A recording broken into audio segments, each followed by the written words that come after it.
Hello, everybody, and welcome to Ring Post Radio, the only show that has a lot to get to. I'm your host, Ryan Neitzey, and with me, as always, is the man, the myth, legend, Scotty Edwards. Scotty, how are you doing today? I'm tired, but I am Of, here. of just sleep or of something else? Everything. This has been a long week. This has been a very long week in the world of pro wrestling. But I will do my best to give my thoughts, and we will do our best to get through it all. So, Yeah, I mean, it's it's been a weird week of a lot of highs and then the deepest lows I think I've ever experienced covering wrestling in the history of this sport. It's there's news items that obviously that are important. There's like the Netflix deal, there's The Rock. We're not going to talk about that. We're not going to talk about that at all, folks. Obviously, we're going to talk about the Royal Rumble. Obviously, we got some other All Japan shows. Stardom's got a show next week. There's some contract news. In any other week, Scotty and I 100% would have come on to this stage. And longtime listeners would know for a fact what topic we would start off with, and that is, of course, CMLL and AEW. Everyone knows that we would 100% start the show with that. And any other week, sadly, this is not any other week, folks. And I think everyone listening to the show knows what we're going to talk about. And I'm glad in a weird way that we didn't do an immediate reaction show, Scotty, because if we did immediate reaction show, which was what was that first day? Thursday? Yeah, Thursday. It came out like That was the Wall around Street Journal and the suit itself coming out. Yeah, it came around 11 or so during the day. I know this because I was working, and then by the end of Friday, he was gone. Mm-hmm. Then we got the press conference last night, so we pretty much have every little thing we possibly can. Yeah, I don't know how much more of the story we'll get next week, but I'm in a way I'm glad we waited because I think we got everything. At least the majority of everything. Everything for the immediate aspect of it all. Yeah. There should be a lot more in the coming months and whatnot, right? But yeah. I think we got everything that we could possibly get to discuss it to the fullest extent. And I think the sad truth of what we're sort of talking about here, I think we got everything. The sad truth is there is a really good chance that this is it. You know what I mean? There's a strong chance that everything that's happened this week regarding Vince McMahon and then his resignation in WWE and his resignation and everything, and the comments from Triple H last night, there's a very strong chance that that's it and that there's no more stuff happening. But I think let's get to the topic at hand. We've been beating around the bush. And I appreciate the listeners. I in some ways I feel bad for the listeners because I'm sure people who are listening to Ring Post Radio right now live, even recorded on any of their podcast apps, have heard this topic discussed ad nauseum all week. But guess what, folks? It's our turn. so strap in, I guess.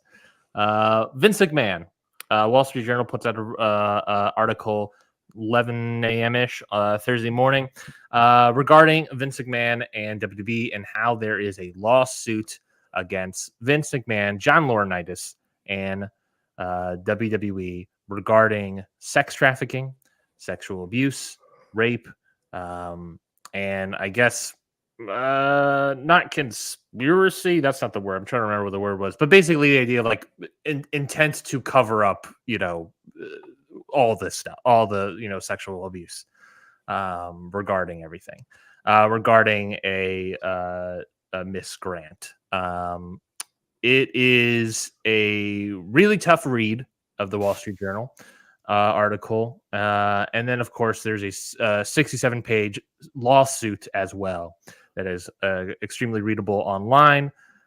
I should say extremely easy to access, but really, I cannot stress enough, really difficult to read and get through. The Wall Street Journal article is like, it's barely scratches the surface.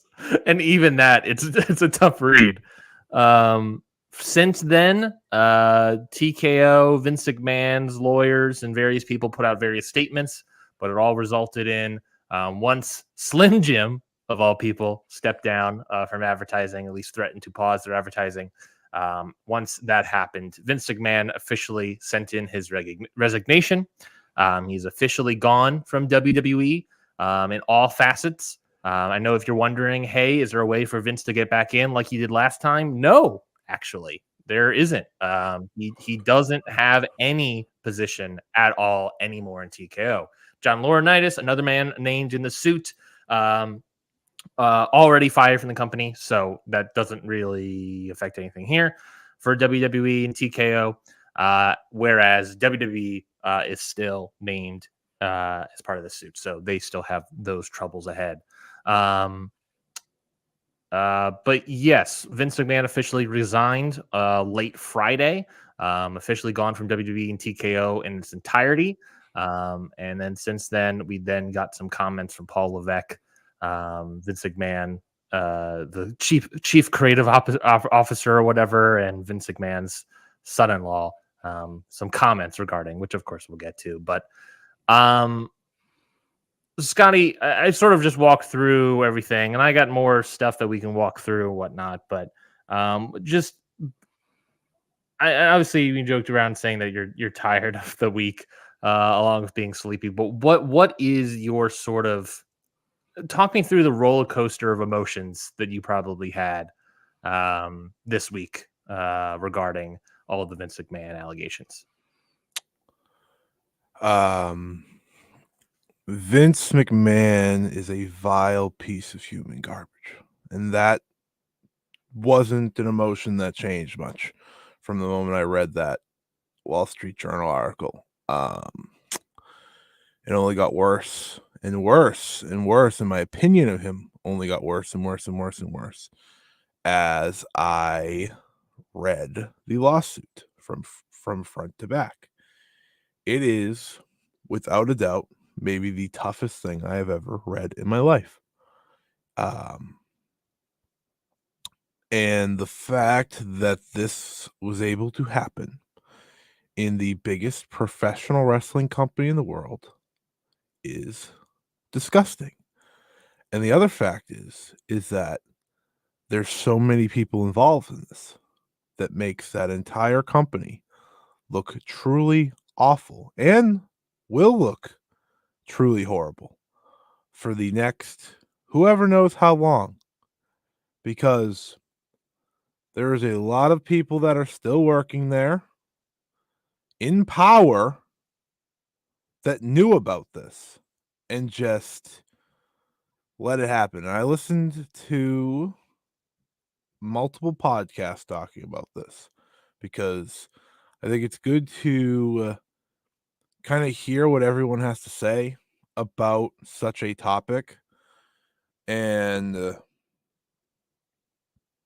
no matter what, no matter how people feel, the only thing that was always consistent is, one, Vince is should be behind bars essentially, and this is a gigantic problem in pro wrestling. This will go down in history as one of the worst things to ever happen, period. There's a lot of details to get into. I know you put together a timeline, and I still sit here days later kind of in shock. I don't know if I know I'm not like a official or anything. Like I just did what everyone else did. Well, except for one person at least, and read the lawsuit.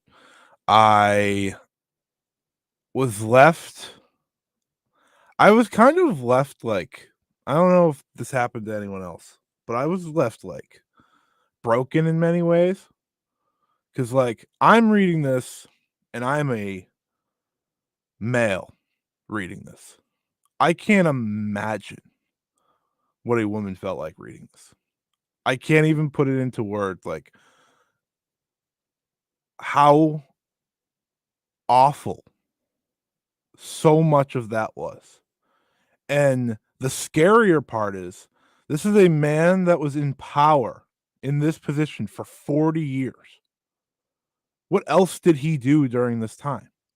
This was just a few years ago. There is at least 4 other NDAs that we know about, by the way. At least.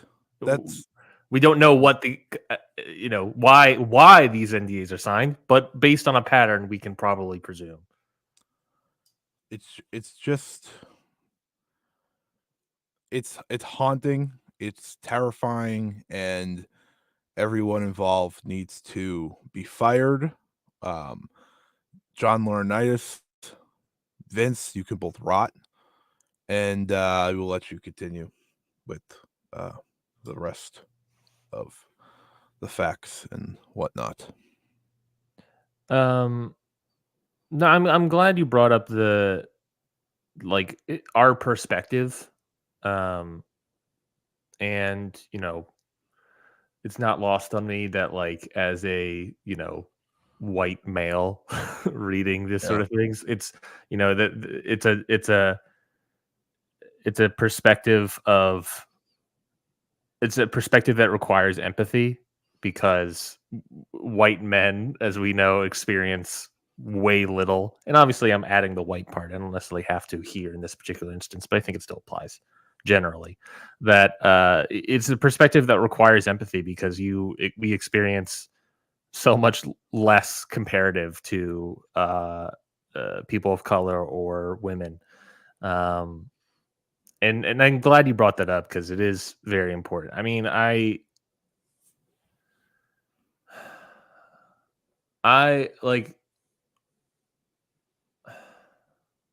it, I have actively chosen not to talk about this with my wife um because of how tough it is. And there are other reasons why I'm not bringing it up with her, but the idea of sorry. The idea that this could happen to someone who, and I think it's getting lost in the shuffle. This person was a caregiver for their parents. Miss Grant was a caregiver for her parents. And her parents died. And I'm not entirely positive of how long they died until this stuff. She got a job in WWE, where the timeline of that is. Mm-hmm. But her parents died. She was grieving. And apparently they lost their home for bankruptcy. And I don't know what entirely happened there in terms of timeline and everything, right? Because obviously part of it as well is that she was living essentially in the same apartment complex as Vince McMahon, whereas he was in the penthouse, she was in another apartment building, and that's how she got the job. So I don't know entirely happen with there in that timeline, but this is a grieving person that is taking advantage of. And you just sort of sit back and you think about this woman went through, I have to imagine, one of the most heartbreaking things of her life with the passing of her parents, Miss Grant, and then went through what I can only describe as 3-4 years of torture, that I can only describe as worse than hell. it's and I don't want to, and I don't want to be the guy that's. We talked about this, Scotty, that we wanted to make sure that we weren't broaching this subject with too much brevity. I've also watched a couple of podcasts and a couple shows about this, and coming on and doing a show and like kind of like making the jokes and everything is something that I love to do. And I saw shows that did that and then kind of awkwardly went into this topic. And it was just frustrating for me to watch that happen. And nothing, anyone sort of responds in their own way, but something that I talked to you about was that it was very important to me to showcase to everyone how awful this is. And I don't think, I know people obviously haven't read it for the full suit, and we're not going to, and I don't, and that's the thing as well, is like I told you, is like I don't want to talk about the exact details of everything that happened, but I don't want to lose the awful story this is. Yeah. And it requires that, and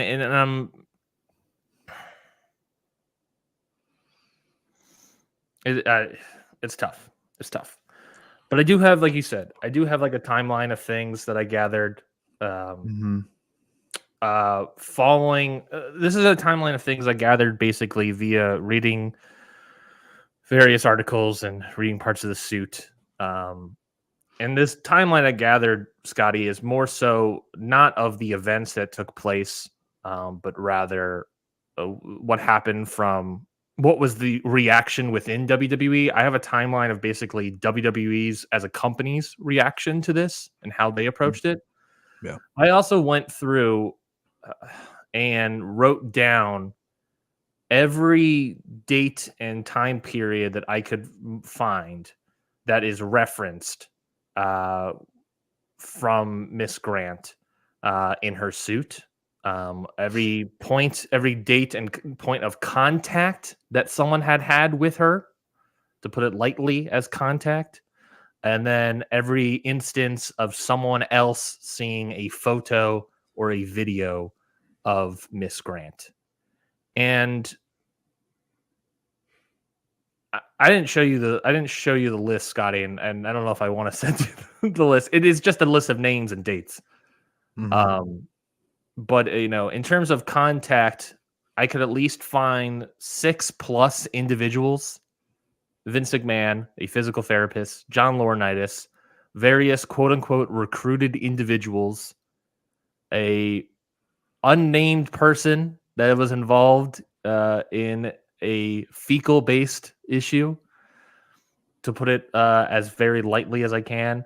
And then another threesome person that is presumably possibly John Laurinaitis. So at least 6+ individuals I could find that had some sort of physical contact with Miss Grant. And then when it comes to seeing photos or videos, I have 10+ people. I have Vince McMahon, a former WWE ref, a friend of a former WWE ref, various people of the tech team, executives, producers, Brock Lesnar, quote unquote, her fan club, whatever that means, John Laurinaitis. And notably, Brock Lesnar wasn't named, but everyone could piece it together. Yes, everyone could piece it together that was Brock Lesnar. There's also a WWE superstar. I wasn't positive if that was the same as Brock Lesnar, but I presume it's him. But even then, that's like roughly 10+ people.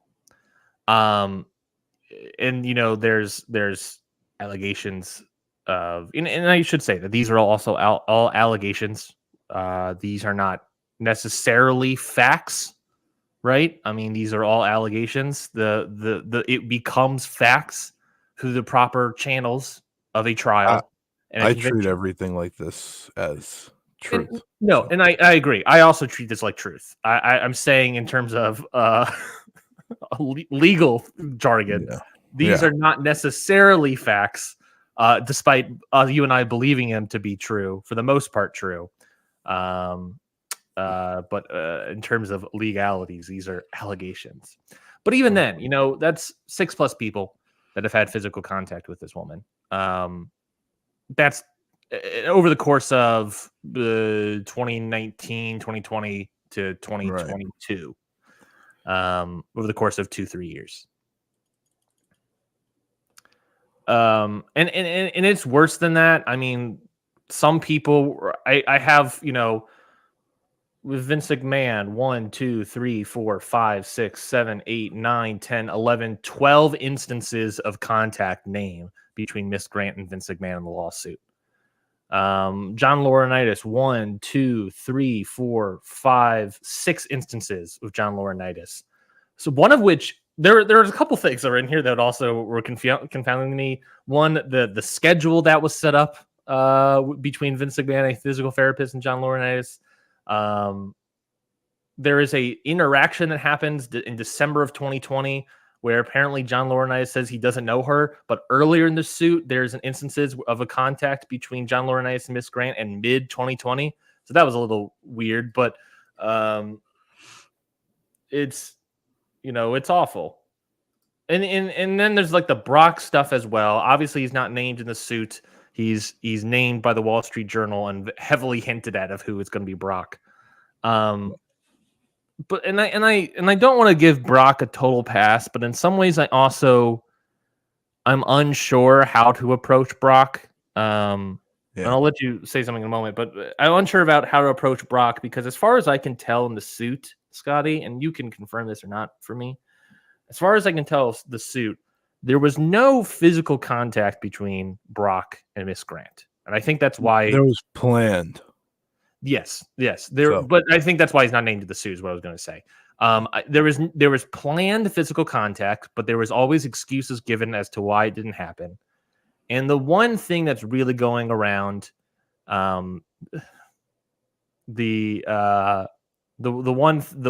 descriptor that's going around of an instance in terms of a video, if I'm not mistaken, that was not requested by Brock, but requested by Brock through Vince McMahon. So that's where I'm slightly like, this is where I'm at with Brock, is that like there are planned instances to happen with Miss Grant and Brock, but they never happen.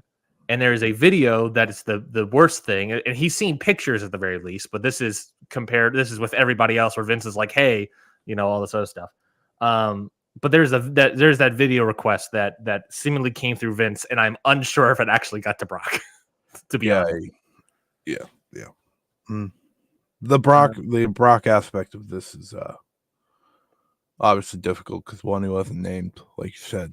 He's not named in the suit, and he's not named. But we are knowledgeable enough to connect dots, and you know, Wall Street Journal helped along the way. So whole section. Either way, Brock is at blame here for good reason. Yeah. I mean, I think the more harrowing aspect of the whole Brock thing is the idea that she was used as a bargaining chip. Yes. To acquire Brock again, not once but twice, and I think that's a fact. That's there are a couple of facts that I feel like people aren't hanging on to that I can't let go, and it's one of them is she was used as a bargaining chip for Brock to be signed to WWE twice. One in March of 2020 and another time in July of 2021. 2 times she's used to acquire Brock as a wrestler. Yep. And then I don't know. Do you have any other thought? I mean, I don't know how to get out of this, but I mean, yeah, I have all the stuff written down here about, you know, who's seen photos and videos, and there are people that are like putting internet detectives that are putting 2 and 2s together. I mean, I don't know who the former WWE ref. All I know is that the WWE ref was let go a month after he saw the photos of Miss Grant. I don't have that math. I can't put that together. I want to just say again, this isn't just a Vince McMahon problem. Yeah. This is a company problem. Yeah. Right. Vince McMahon is the man who obviously, you know, he is the one that's gone, and there is unfortunately a possibility that that is all that happens in the WWE offices, right? And whoever else is involved. That's the other part about this that I'm still like murky on, despite reading this, is that I'm not sure like how many people know or were aware or were involved. And that's that's like one of the scary parts of this is like this poor woman was just, she had no chance. Like she couldn't do anything, right? No. She is someone, and when the person who runs the company is the one leading this, it's just so awful. And And can I say, there were people online that were being like, well, she signed an NDA. She should do that. She could have gotten out at any point. Motherfucker. Like, not number one, not the time to say any of this sort of stuff. But number two, so incredibly false and wrong. You know what I mean? Like, yeah, when you're someone in that situation that, yeah, you're getting these, I don't even know how to go. I don't know how to get into it because I'm not, this is what perspective do I have? But yeah. of what I know, I it's get just like when you're in that deep, it is incredibly difficult to go out. And then there's moments in the article and the suit that you can read that are moments of her not trying to get out, but trying to find ways to make it less bad for herself. Of like, yeah, sorry, I can't do this week. What about next week? Not trying to right, leave, but just trying to bargain her way out of this. yeah, And it's horrendous to read. yeah. This is a topic that it's obviously so hard to talk about, but it is one that more and more details do need to come out about everyone else, right? Because there is a board that knew about this, right? That's one thing that we know for sure, that there is a board that runs WWE that knew about this. There is the Stephanie McMahon resigning and leaving Yeah. aspect of this. There's the Linda McMahon finding out, so that's why it ended aspect of this. There is Do you want a me to go lot. through the timeline? The timeline? Yeah, go through the Yeah. timeline. Yeah. So, like I said, I put together, as far as I could tell, a timeline of events. These are events, a mixture of facts and part of facts that have happened that we know about, mixture in with a little bit of the allegations. But for the most part, these are facts about what WWE has done or regarding this investigation within WWE about Vince, and what the suit claims things have happened. These are all through various Wall Street Journal articles, BBC articles, CNN articles, CBS, yada, yada, yada. I've tried to correlate as much as possible. So, according to the suit, January 2022 is when Linda McMahon finds out about the affair, forces Vince to fire Grant, have her sign an NDA, and pay her $3 million.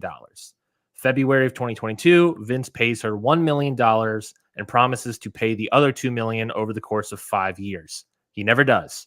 He says that he's going to give her $500,000 over the next 5 years or so. He never does. Also should note that $1 million is the money that Vince originally wanted to give her. She argued it up to $3 million, and then he agreed to that. He ended up just giving her $1 million, the money that he only wanted to give her. I think that's a point that should be said, according to facts of the suit. March 30th of 2022, a moment that's referenced, and I feel like this is a moment that people are kind of glossing over as well. March 30th of 2022, the WWE board, including Vince McMahon, Nick Khan, Triple H, Stephanie McMahon, and others, receive an email from someone, I'm going to presume Miss Grant or someone else close to her, maybe her lawyer. I'm going to potentially presume lawyer as well, about allegations towards Vince McMahon and John Laurinaitis, possibly others, and about a $3 million hush money payout. I feel like this this might just be me connecting facts here, but you have one person who is promised a $3 million payout, does not get it. Her next payment in February, and that she was promised. She emails the board about it. The board. That's my presumption here, is that she emails the board about this. The board, of course, being Vince McMahon, Nick Khan, Paul Levesque, and Stephanie McMahon, along with others. And also note, Vince's attorney, after receiving this email, calls Grant's attorney about this. This is stated in the suit. This is what makes me think the email specifically is from Grant or someone else close to her, presumably her lawyer. Representing her. Again, the people of the WWE board, March 30th in 2022, presumably, as far as I can piece together, received an email about the allegations towards Vince, John Laurinaitis, and about her $3 million payout. April 2022, the WWE board hires Simpson Thatcher and Bartlett LLC, a independent investigative company, and quietly investigates, and I should note, quietly investigates these allegations, unearthing more allegations from more women who previously worked in WWE. And by what I mean by that is they at least unlock, quote unquote, 4 more NDAs. They at least find that in that next Wall Street Journal article, we find that there was at least 4 more NDAs. So during this quiet investigation, they find that there are more money spent on more women, basically. Mm-hmm. May 2022, Stephanie McMahon takes a, quote, leave of absence from WWE to, quote, focus on her family. So a month, roughly 2 months after getting an email on the board about her father's and co-workers' allegations and this payout, and then a month of an investigation that finds more money paid toward more women via WWE's funds and more allegations, Stephanie McMahon takes a leave of absence from WWE. Is it related? Is she just focusing on her family? Or is it because she was hearing about what was happening? Right. Or was maybe she was doing something? Let's not forget, she takes a leave of absence. And Scotty, a little quiz, what was WWE's reaction to Stephanie McMahon leaving and taking a leave of absence? Didn't they bury her? Exactly right. They buried her essentially via the media. I forgot which outlet they did that through, but I don't remember either, but I do remember the article of saying how bad her job she was. Yeah. And I believe Nick Khan essentially takes up her role. And obviously at the time, we don't know this aspect. Yes. Again, this is May. The investigations are happening. We don't know about them. Right. We know nothing about any of the investigations. She just takes a leave of absence. She leaves the company. Everyone's like, whoa, that's weird. Yeah. June 2022, the first Wall Street Journal article goes live claiming Vince paid a woman $3 million as hush money. 2 days later, Vince, quote unquote, steps down from the board. Stephanie McMahon returns and is named interim CEO. The investigation into Vince and John's allegations either becomes public or they open up a second investigation. And I think that's also a key point here is they said that they are going to start an investigation. I am unsure if this was a second investigation into this or the already investigation that was happening since April. That I'm unpositive about. Yep. July 2022, a second Wall Street Journal article goes live touting that Vince paid more than $12 million of WWE funds to 4 other women to hide various allegations. Vince, quote unquote, retires roughly 2 weeks later. Remember how long it took for the stuff to come out and then 2 weeks go by and then Vince steps down? Mm-hmm. Stephanie and Nick Khan become co-CEOs. And then just randomly, Brock Lesnar walks out of the company. Yeah. Remember that? Remember that whole ordeal? His protector, his father figure left. Yes, he has called him a father figure on a podcast. So that is so many people have called him. Vince no, this is also true. But I remember him saying it deliberately on the Pat McAfee show. Yeah. So again, Vince retires. That's the quote unquote here, because he still has all the power in WWE. November 2022, a couple months go by. WWE's investigation into Vince has concluded. John Laurinaitis is fired a little bit earlier, and WWE pays various amounts of money for various issues for filing and whatnot. Vince ultimately promises, we find out later in a quarter, I believe the year-end report, financial report, that Vince is paying it back to WWE, all the money that he basically took from WWE for these hush monies. Now this is another weird point. According to Miss Grant in the lawsuit, she was never talked to about, if I'm not mistaken, never talked to about this, or at the very least never provided evidence to this investigation. There is a former board member, I forget his first name, but his last name is Speed, that was a board member at the time when they received the email on March 30th of 2022.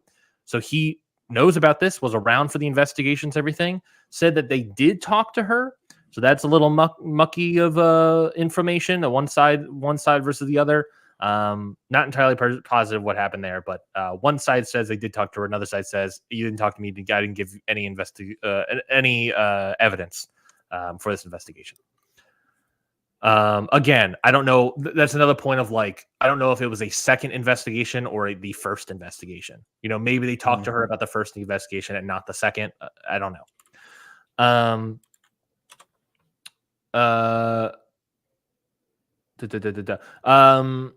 January 6th, 2023, WWE publishes a SEC filing saying Vince, George Barrios, and Michelle Wilson are back on the board. We all remember this. Basically, Vince, because he still had all the power in the company, was able to put him, George Barrios, and Michelle Wilson, the former CEOs of WWE that started the network, back on the board. January 10th, Vince is unanimously elected from the board to become the executive chairman once again. Stephanie McMahon steps down to, quote, focus on her family.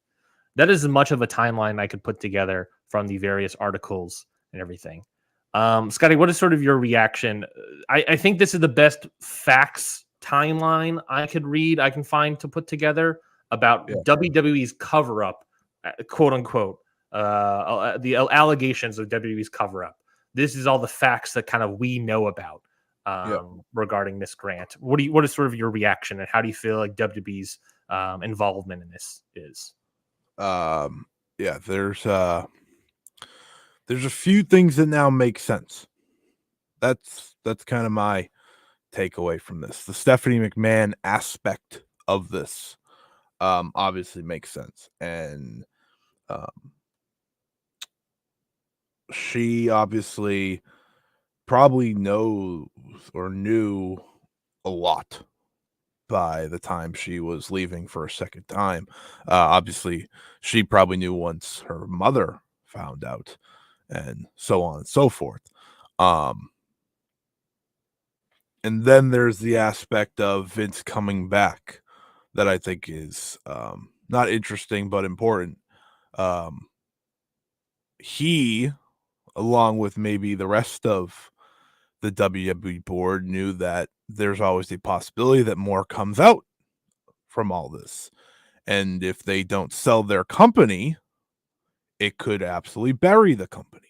Yeah, remember that part of the argument that people made about Vince coming back to the company.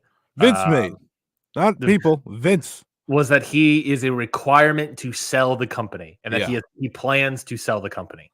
Why? I wonder why he plans to sell the company.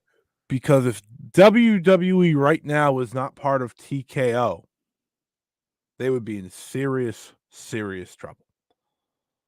They're still in serious trouble, but like the company as a whole would be in a lot more trouble in terms of where are they going to be in the next few months, as opposed, like, we know WWE is still going to be kicking in months down the line and so on and so forth. But there is a reality where Vince McMahon seemingly is not No one in his family likes this man. No one at work likes this man. And the unanimous vote. Before Right? you say that, I just want to say that there was a report from, I believe, Wade Keller of PW Insider that mentioned that Vince apparently has not had any contact with his family and has not had any contact with his grandkids at all during the past couple of years. That he has essentially, I believe Wade said something about how like he basically spent Thanksgiving, Christmas alone. So there's that aspect. Good. Continue about the unanimous vote. Rot by yourself, pal. Yeah, the unanimous vote. Obviously, people voting him back in is a terrible thing. The problem is, I'm pretty sure he was getting back in, even if they didn't give him a vote.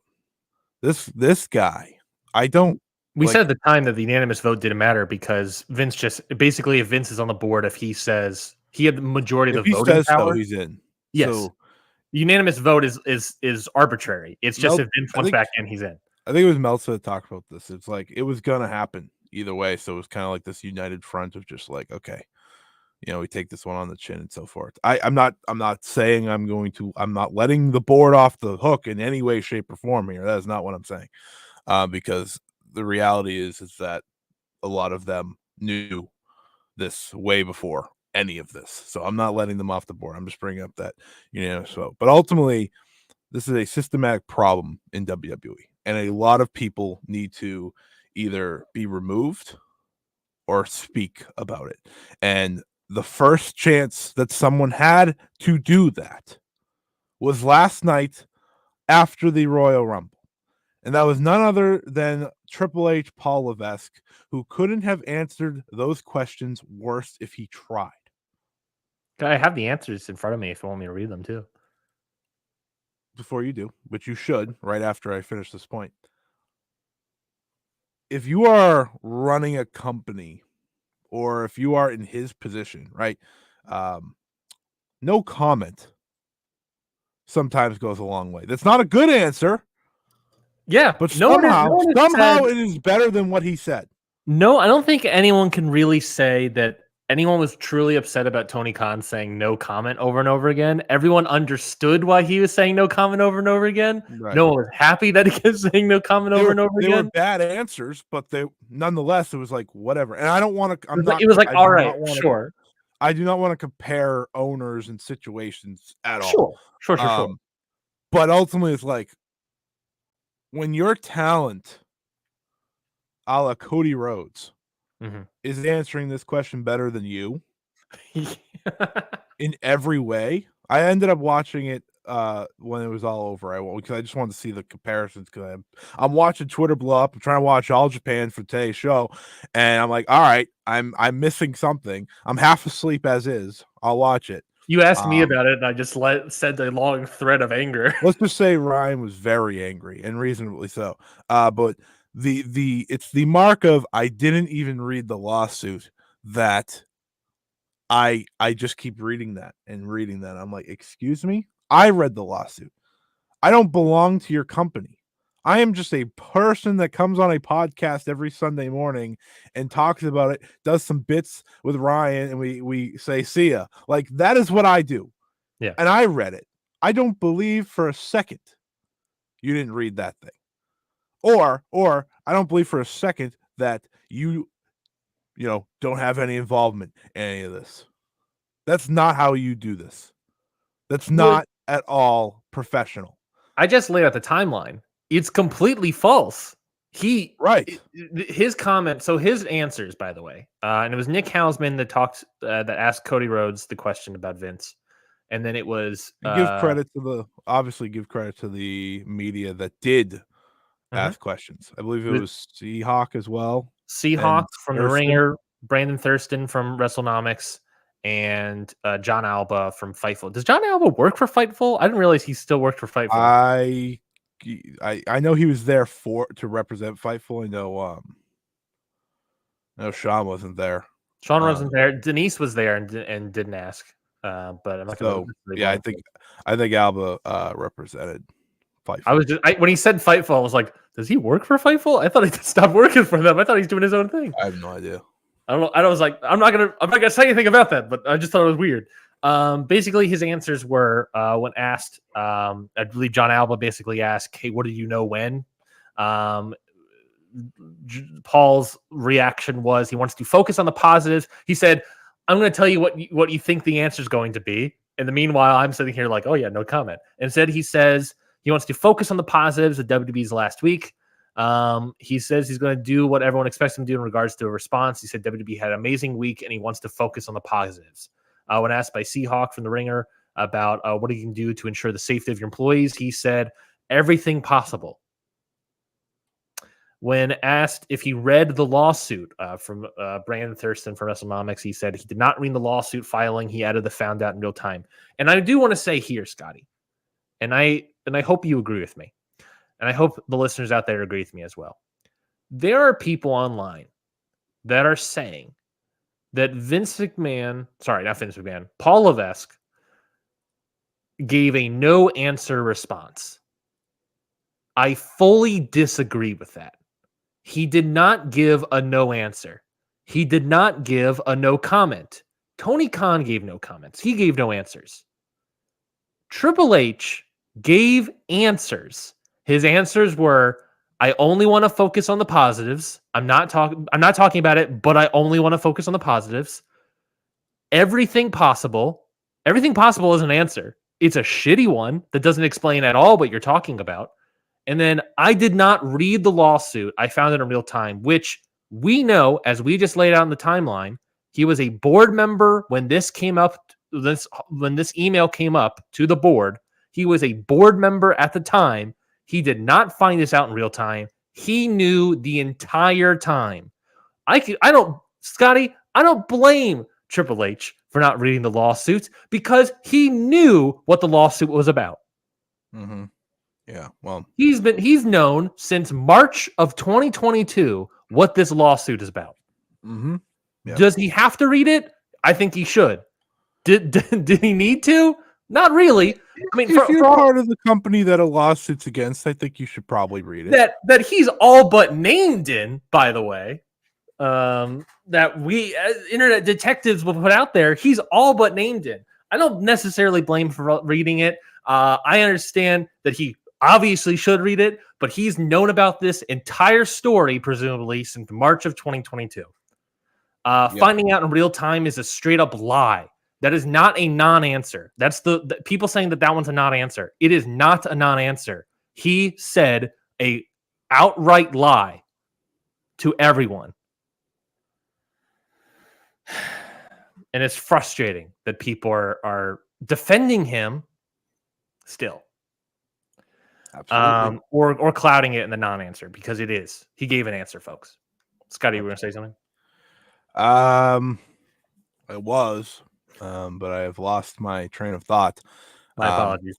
What I will say is that I'm going to sit here and hope in my mind that TKO and everyone involved does take the time to look into this.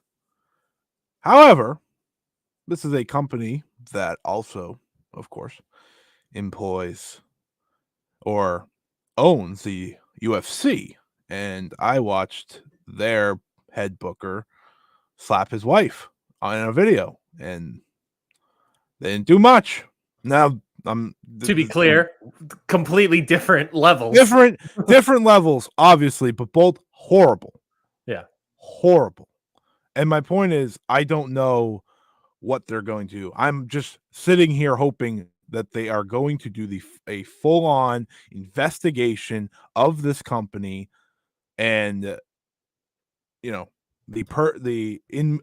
hoping that they're going to get out everyone that was involved, right? You named 6 people with physical contact, at least 10 people with that. We saw photos and videos of her. Saw videos. Like, just put in the work and get this done. I think the sad reality of that, Scotty, and I think that's where is we that go next. Vince was the one. Like Vince is Well, gone. Slim Jim came right back. That ended that. yeah. Well, it's not just that. I think the sad reality as well is that WWE TKO can make the argument that they already did the investigation. Yeah. And that there's no point to opening up another one because they already did one. I think where do we go from here? I think you're right. It's like Vince McMahon. I would love for this to go to trial. I'm very nervous about it not going to trial. I believe the suit said that Vince's lawyer, at least at the time, I don't know if he's still Vince's personal lawyer, was Jerry McDivitt, former He's lawyer no for WWE. longer. He's no longer Vince's lawyer specifically. Meltzer said he's no longer around. He's no longer Vince's lawyer. He said Jerry McDivitt is no longer in the equation. Okay, that's good. Actually, I think it is good because Jerry McDivitt has gotten this man out of every little thing humanly possible. Jerry McDivitt's very good, so I think that's a win for the home team here. I would love for this to go to trial and to get some sort of reaction, but I think there's also a stark reality that this goes to settlement, and Miss Grant makes however much money. I mentioned to you, and I've seen people talk about it, that the only mistake that Vince McMahon made during this entire thing, and I do want to specify mistake because everything else he did that laid out in the lawsuit was on purpose and horrendous. This is the only mistake he made. And actually, I take that back because the suit mentioned that it may have been a mistake that he didn't give her the full $3 million and instead only gave her $1 million. But based on Vince and reading that thing about how Vince wanted to originally only give her $1 million, I don't actually think that was a mistake, Scotty. Now that I think about it, I had a whole bit prepared. I don't think it was a mistake at all. I think he purposely wanted to give her $1 million because that's what he wanted to give her to begin with.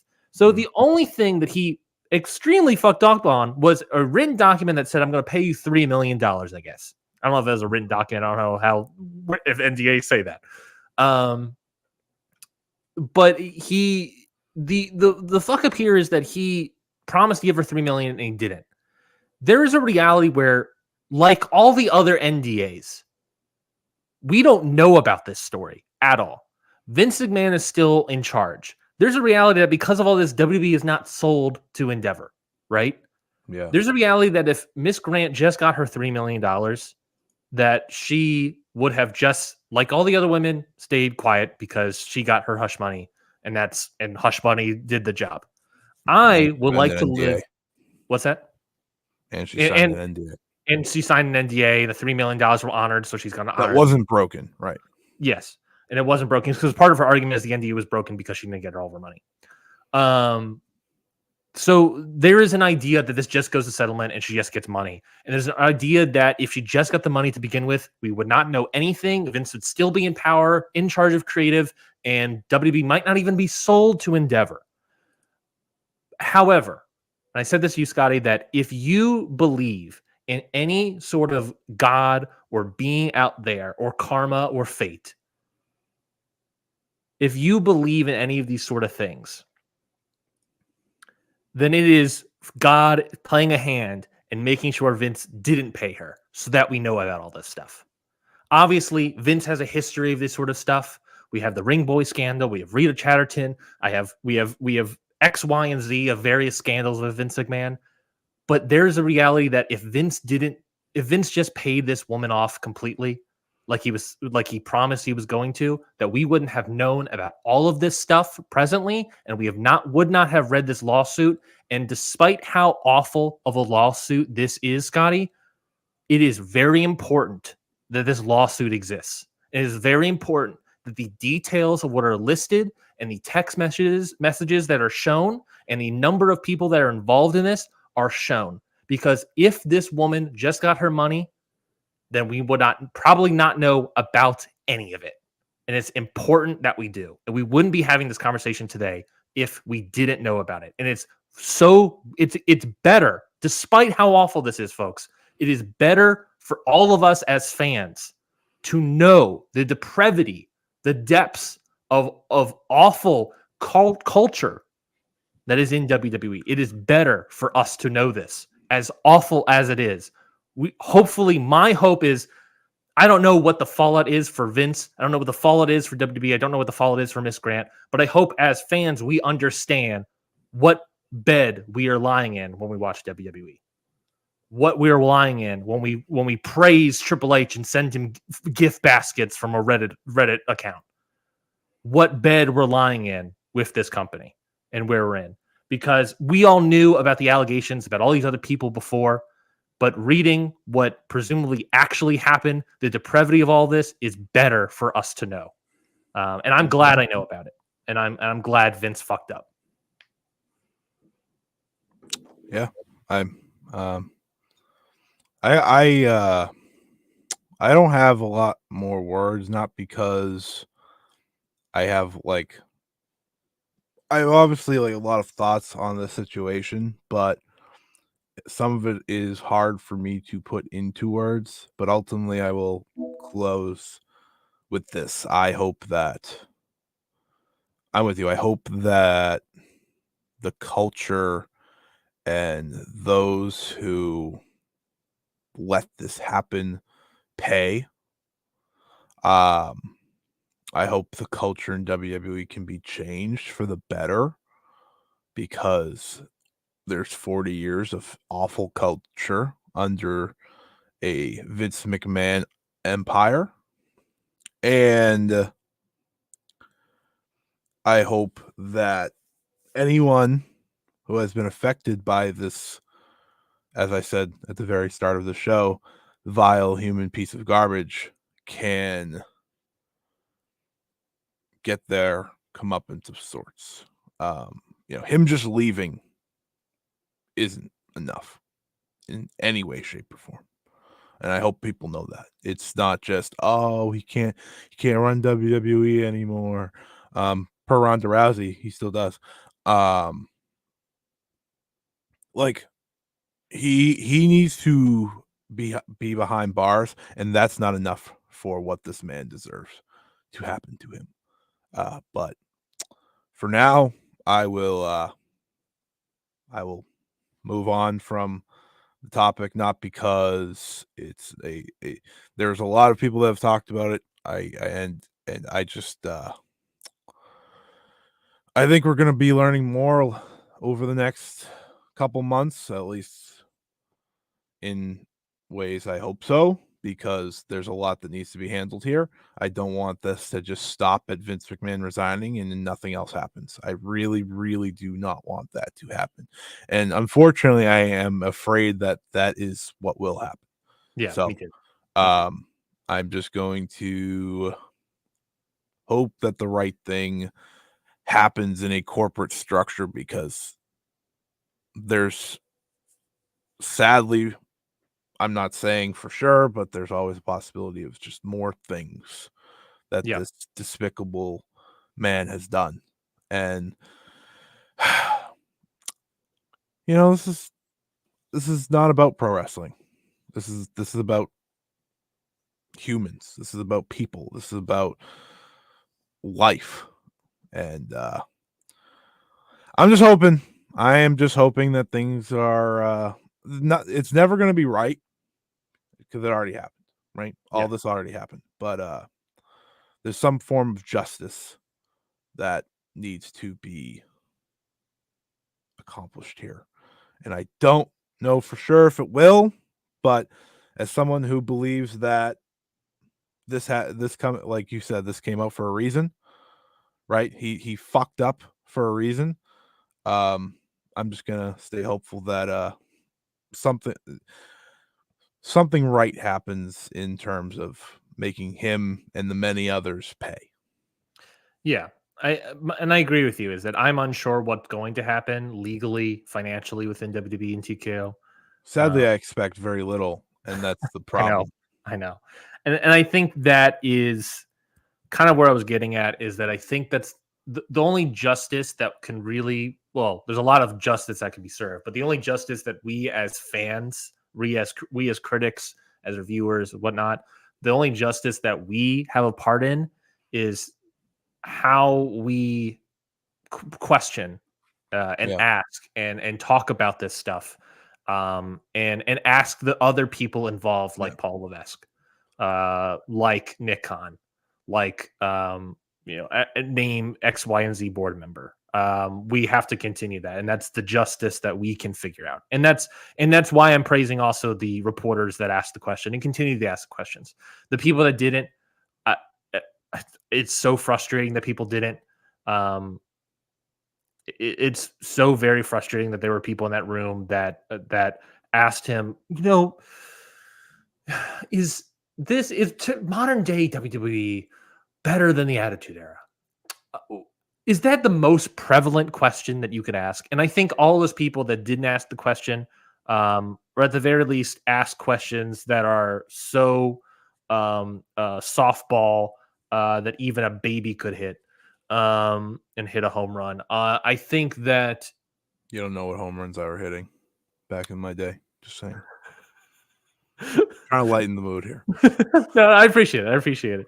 I think it's an embarrassment. It's an embarrassment, and that's where I talk about and why it's so important to ask for people to ask these questions and everything, and that's why I get so frustrated and angry about it. Is that it is important to ask these questions because I do think that it's the only it is the only version of justice that we have control over, and the sad reality of the situation, as Scotty said, is that it might be the only justice that we get from this. So ask questions, folks. Yep. I applaud the 4 who asked the questions at that press conference. I'm shocked that DDP didn't ask the question. He had a press. Apparently, according to Brandon Thurston, he had a press pass. Yeah, I saw him sitting there, and I was like, oh, okay. I saw him sitting here behind the guy that wanted to ask a nice question. Steve Fall, get the fuck out of here, dude!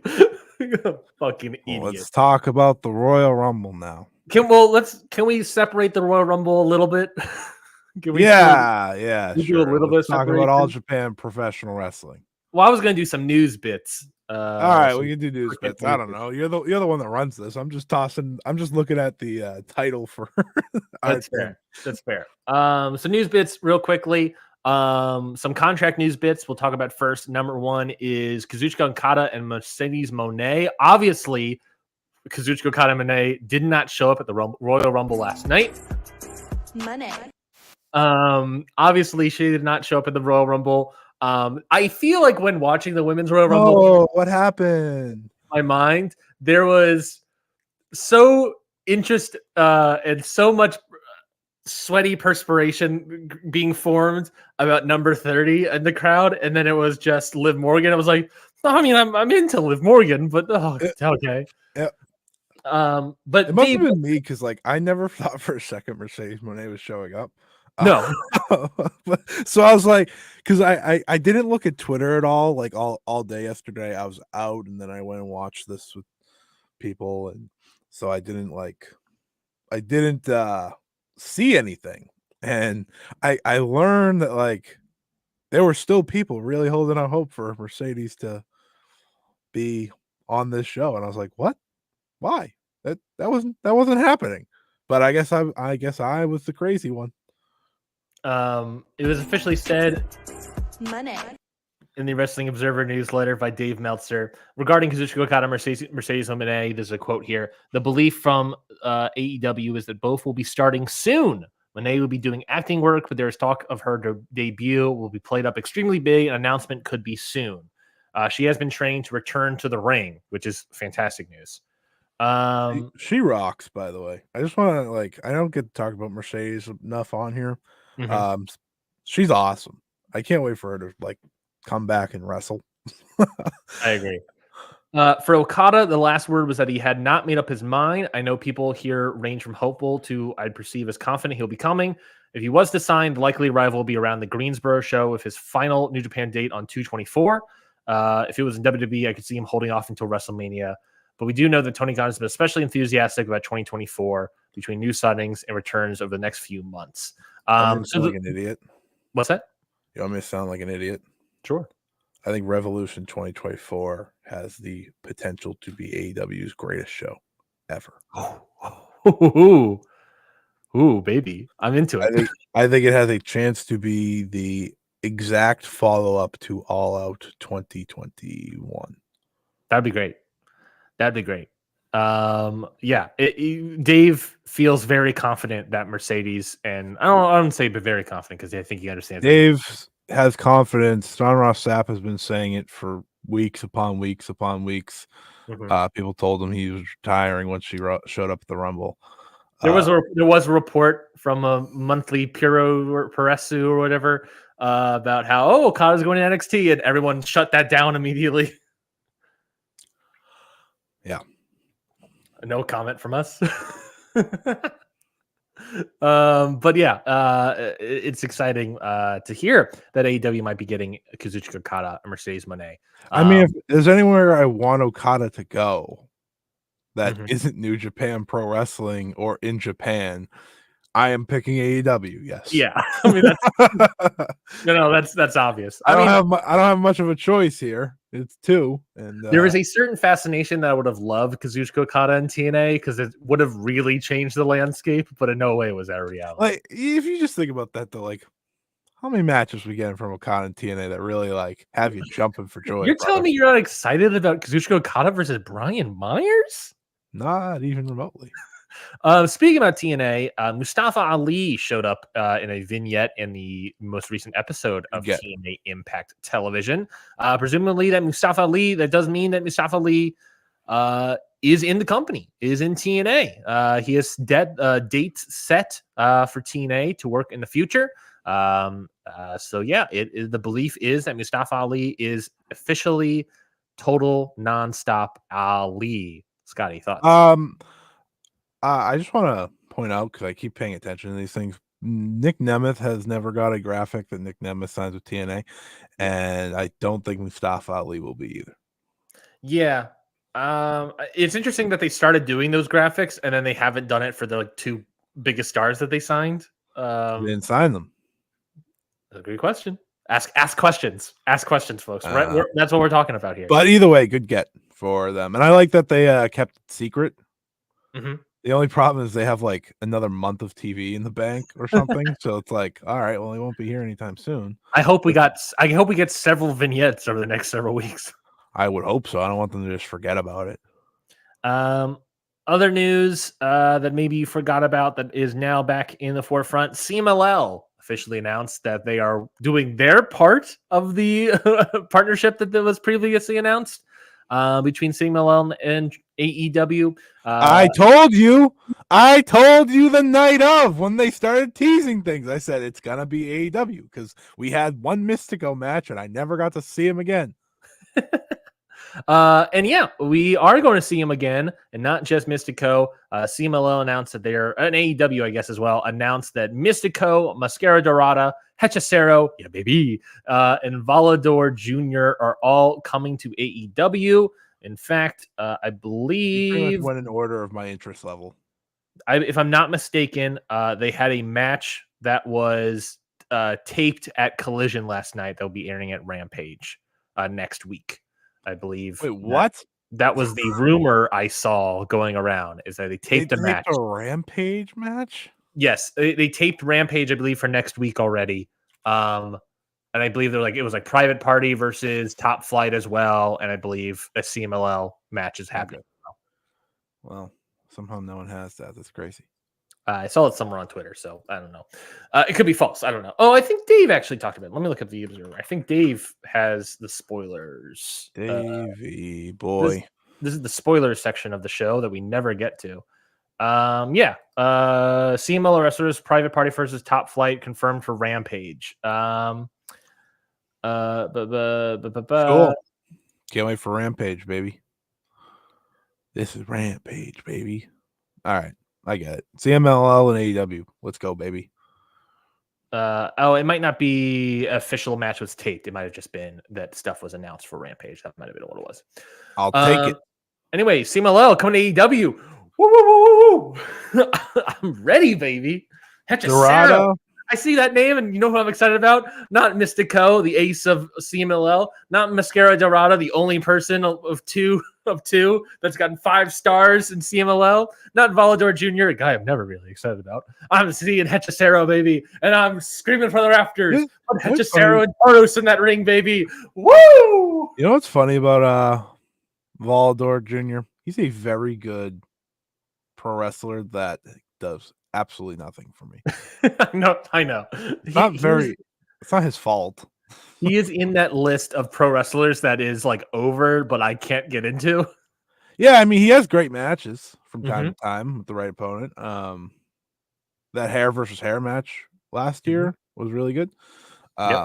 But I mean, you put Dorada on there, and you think I'm going to give a shit about anyone else? You put Mystico on there, you think I'm going to care about anyone else?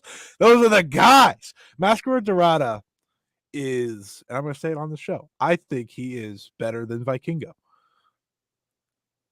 Because Vikingo has the same singles match every time I watch him wrestle.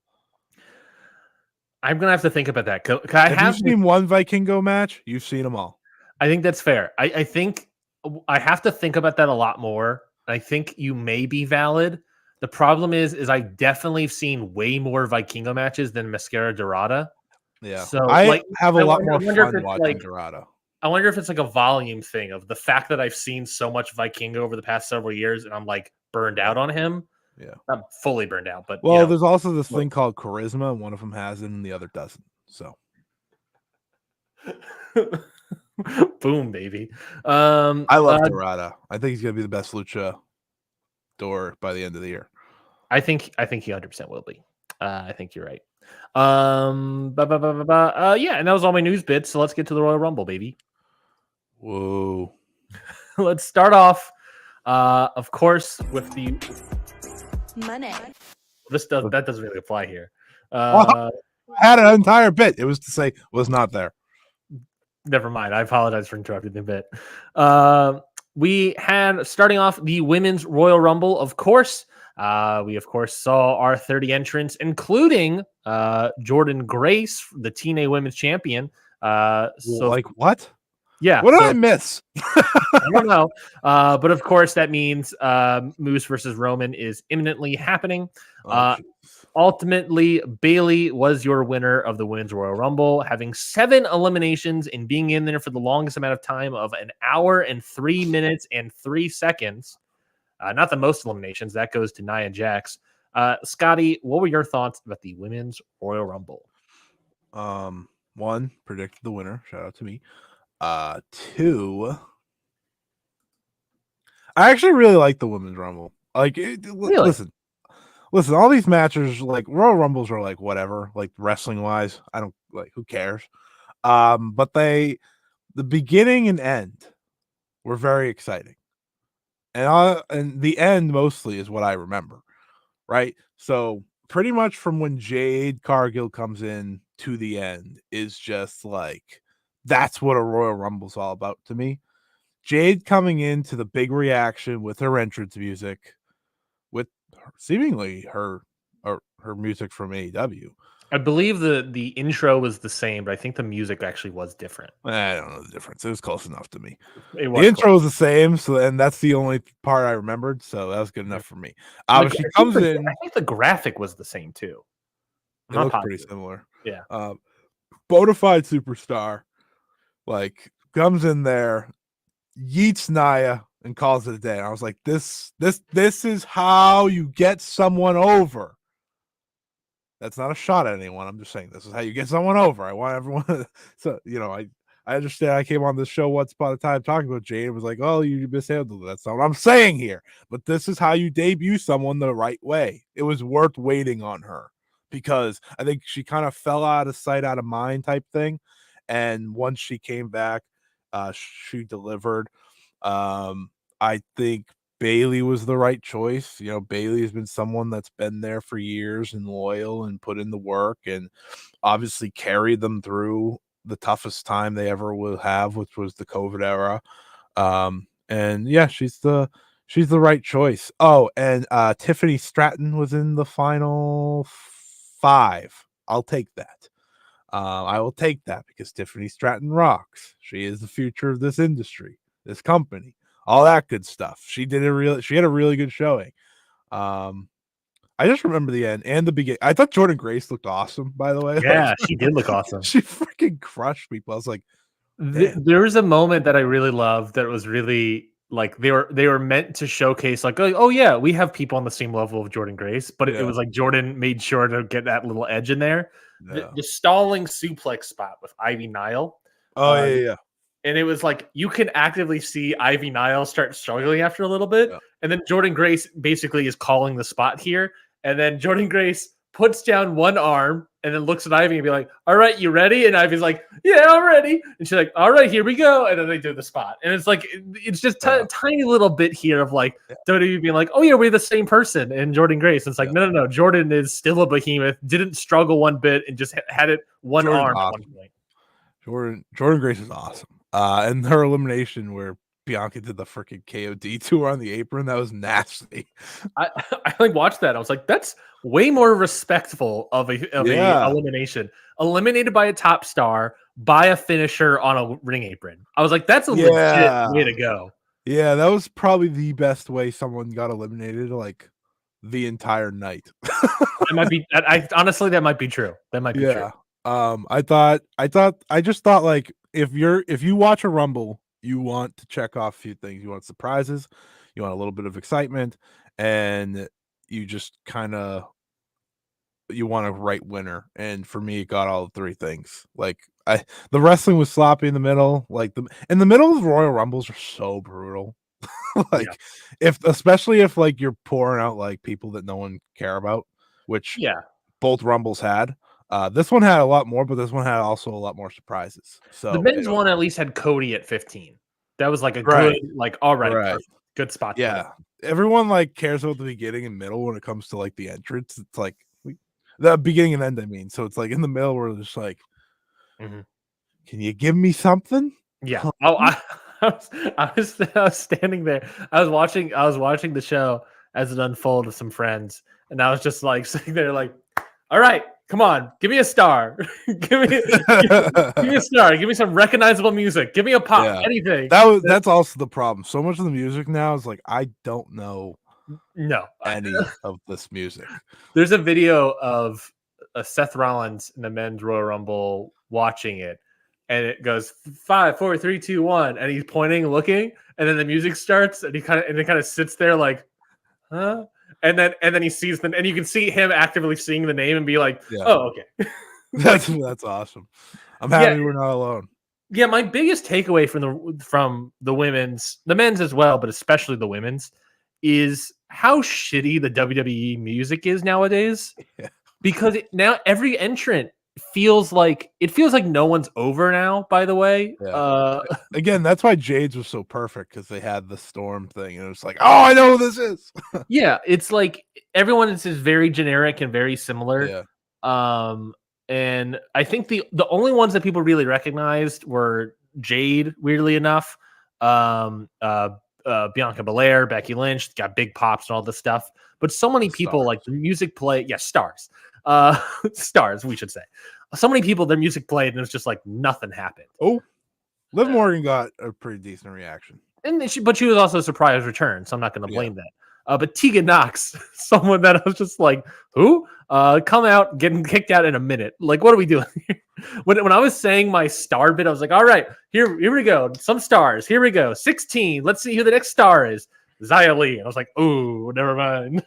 Yeah, I mean, here's the thing with like Royal Rumbles. I think we all kind of like, oh, we want all these stars and surprises. I mean, they got to put the roster in this, right? Like, they can't just keep them all out.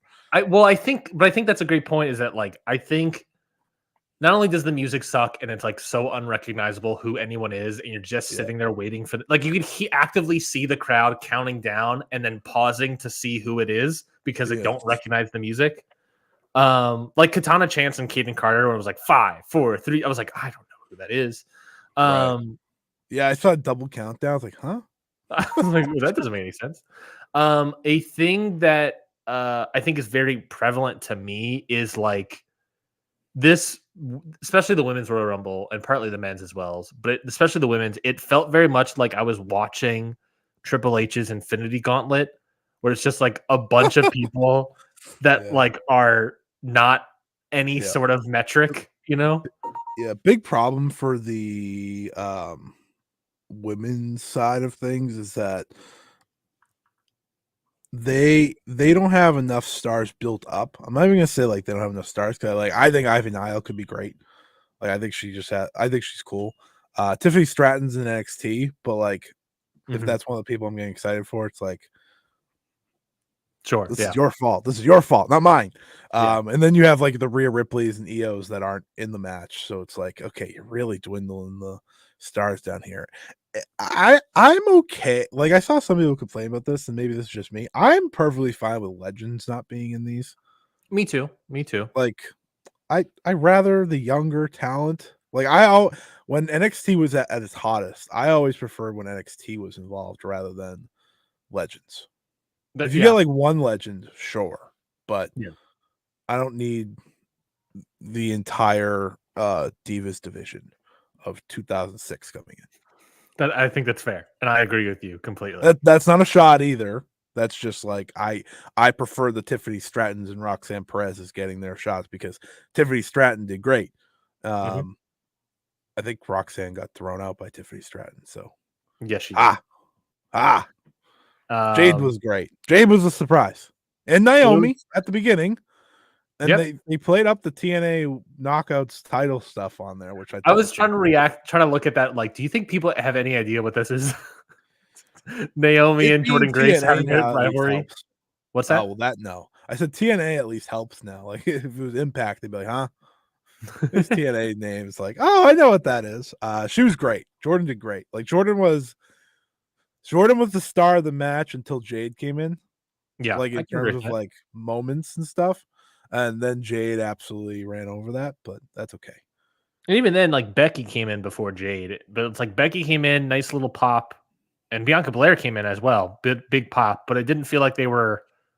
Jordan Grace felt like a person that was involved a lot more, and she's awesome. Yeah, she's awesome, and I think that's also a frustration about just like the Royal Rumbles in general is that it's extremely easy to just be a background actor versus a player. You know what I mean? There's so many people that are just like selling or like fake fighting, punching each other in the corner that it's super easy to become a background actor instead of actively doing stuff. And I really felt it here. I wasn't too into this Royal Rumble, I should say. I didn't quite enjoy it, but I just thought it was kind of boring. And like I said, I was more affected by the lull than anything else. But I get it. I think it's just, to me, it's like it showcases like, I think the women's roster is more paper thin than people realize. Like they have a lot of people, but it's just a lot of people that are just kind of there. I mean, they don't look at these names. Like so many people are like not relevant at all. Right. And it's frustrating to see. And it could be. They could easily have a better women's roster. It's just it feels like they do stuff with them, but no one's over at all. And I also think that's a good part about the Royal Rumble is you get a good sense of who's over truly and who's over and who's not over. Anyways. I mean, notably, none of this show was outside of like moments was overly exciting. No, this is not an exciting show. It was a slog to get through, but in the moment, I enjoyed the Rumble at the beginning and especially the end because the end I thought had the right people in there too, which is always important. Like they had a good final 6 or so. Yeah. And I thought that was better executed than say the end of the men's. So I agree. In terms of predictions, we want to do this now. Me saying I liked it. I didn't. It's not like I was giving this like 4 stars or anything. So don't worry about that. I just was entertained by the end. That's fair. Is again, when I watch a Royal Rumble, that's all I'm hoping for. The middle was so bad though. I agree. Do you want to do the prediction? Let's save our predictions for the total end, so we get the idea. We hold that for a little bit. Let's move on to the 4-way that took place next, where Reigns, of course, defending his undisputed WWE Universal title against AJ Styles, LA Knight, and Randy Orton. Who gives a shit, bro? Like, holy shit. Who cares?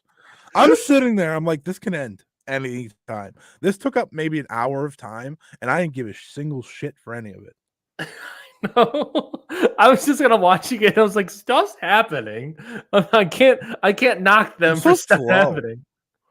Yeah, it despite 4 people being in there, it was still slow. I mean, to be fair, I didn't expect it to be great or anything because, like, I watched the entrances. I was like, none of these guys were like great. It's like Roman ain't turning it on for this match. Yeah. Randy was my only hope, which is not great. Not great because he's there to do the big spots, which is pretty much what he did. But yeah, this was my least favorite match on a show that had a lot of bad matches.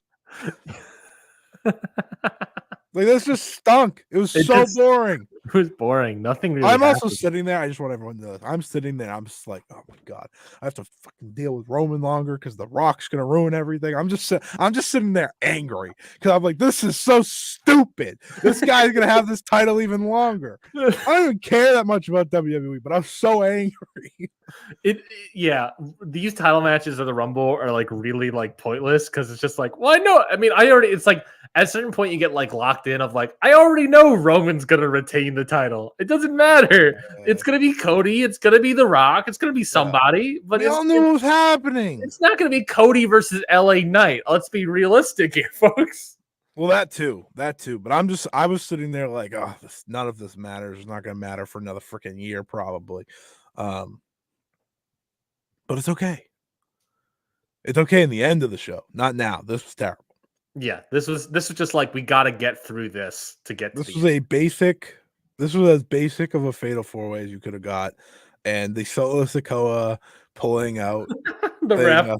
I was like, dude, you didn't have to do that for this match. No one actually believed they were winning. Who gives a shit? It's also like, it's a 4-way. So in WWE, it's a no disqualification match. Yeah. So it's like, why take out? Isn't all matches, by the way. What's that? Is a 4-way in like AEW not?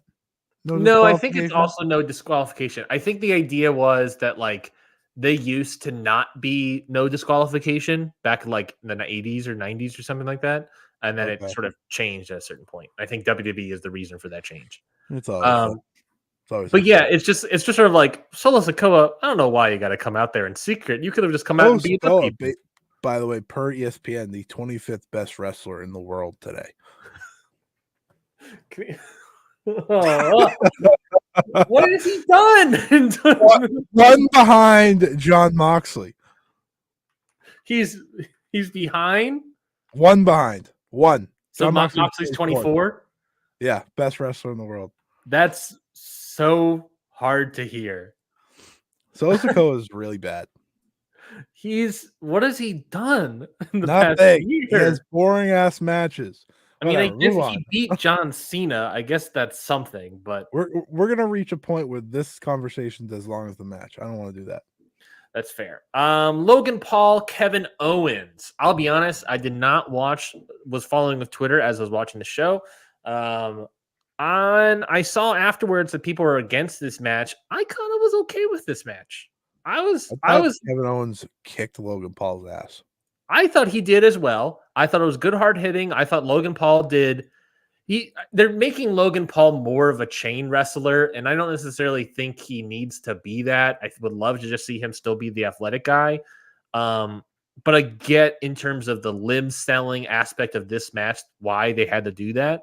Yeah. I was extremely frustrated by Corey Graves' active heel commentary, which I understand, of just being like, this move, the octopus hold, made famous by Antonio Inoki, made famouser by Logan Paul. It's like, shut up. the nerd historian in me is like, shut up. But the finish itself being like, he's going for the brass knuckles, which is a spot I assumed that was going to be the finish already. Going into it, and then reverting it, having Kevin hit him with it, and doing the fake out of the referee seeing at the last minute and disqualification. I thought that was effectively well done. And it set up, and I was like, oh, I'm okay with it. And as long as this sets up to some sort of like street fight or no DQ match at Yeah. WrestleMania, which I presume is what's going to happen, Or then I'm Perth. even more okay with it. Could be in Perth too, because Paul is announced for that. You're right. It is. It could also be an elimination chamber. And yeah, at that point, I'm okay with it. I assume that this is leading to something else, a no DQ thing, and I was like, oh, that worked effectively. I expected one thing. We got the comeuppance, and then the comeuppance immediately rug pulled out, and I was like, oh, that worked. I think that was It was the best wrestling match of the night. Oh, I agree. It was my highest rated match of the night, if you can believe it. I can believe it. Again, Royal Rumbles don't get high ratings, so no. unless they unless Ric Flair's in it for 1993 in the 90s or whatever. 93 is it 93? 92. Yeah, but I was okay with this match. I liked it. I liked it a lot. I think it went like 3 1/4 ultimately, but it was pretty good. Yeah. Any other thoughts about this match, Scotty? No. All right, let's move on to the men's Royal Rumble. Of course, this was 30 men vying for the World Championship match at WrestleMania. Cody Rhodes ultimately gets the win against all these people. CM Punk was number second to last. 27th. He was 27th. So eat your heart out, CM Punk. We saw some surprises from Pat McAfee coming in, eliminating himself in 38 seconds. Andrade returned. We saw some NXT people and Carmelo Hayes and Braun Breaker. Come to find out, Braun Breaker was in the Brock Lesnar spot. Braun Breaker, folks, looked like $1 million in here. And I was talking Braun Breaker up to Ryan earlier this week. I don't remember why, but I was. I believe you were talking about strength and intensity. No, speed and intensity. Sorry. Well, originally that was not why, but it ended up being that's the reason. I think he is so good, and then he speared everyone into oblivion on this show. He destroyed Ivar or whatever the guy's name is on that springboard, and I was like, yeah. Like I thought he was the best part of the whole match until the winner. And learning he was in the Brock spot made all the more sense. I just figured they put Matt McAfee in for him, not the spot, but just all right, we need another name in there. Can you just go in? Yeah. But this is a case of someone benefiting from someone being removed from a match, and Braun Breaker was that one. I thought Braun Breaker had the best showing he could have possibly had without winning, and it sounds like he's going to get called up based off what he was saying after the show, and I think it's the right choice. He is a freak, and they had him eliminate Omos, by the way, too, by himself. Yeah, they gave him all the big spots possible. They gave him what would have been Brock's spots in terms of he eliminated 5 people in 5 minutes. Yes, I don't know. Let's see. He eliminated Finn Balor. He eliminated Ivar. He eliminated Omos. He eliminated somebody else because he got 4. Excuse me. He got 4 eliminations. He eliminated Jimmy Uso. So 4 eliminations from him in 5 minutes and 19 seconds. Yeah, the absolute beast run. I'm very excited to see what he does because I do think he's as I said to Ryan, I think he's if he was in any other company, he would be beloved. I think that's fair. So we started off, by the way, with Jey Uso and Jimmy Uso as number 1 and number 2. What I found very fascinating about that is I think people forget this was the only time televised where these two guys faced each other in a ring post breakup.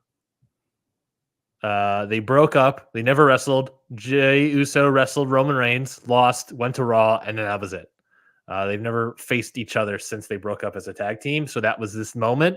It was fine. But I think ultimately what it served to do, Scotty, is that it provided a way for us to figure out who in the roster is either pro-Yeet or anti-Yeet. Right? Because the people that went out and attacked Jey Uso first they're anti-Yeet.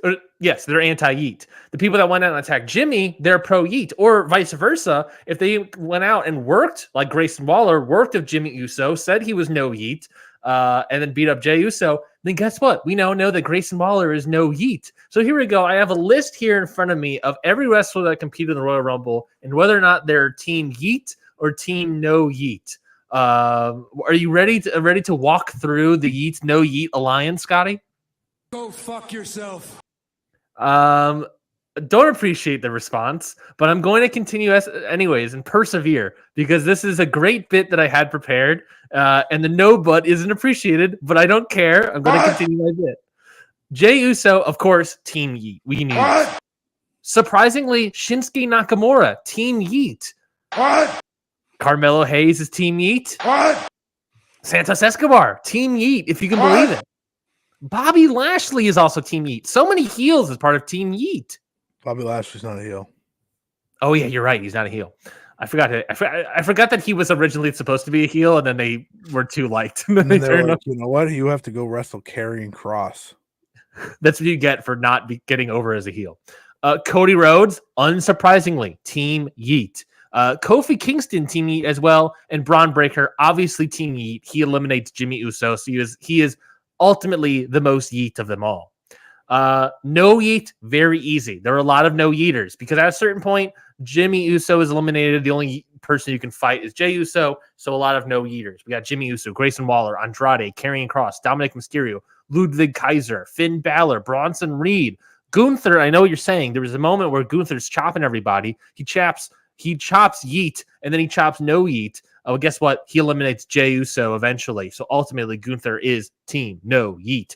Ivar, R-Truth, The Miz, Damian Priest, CM Punk, Drew McIntyre, all Team No Yeet, if you can believe it.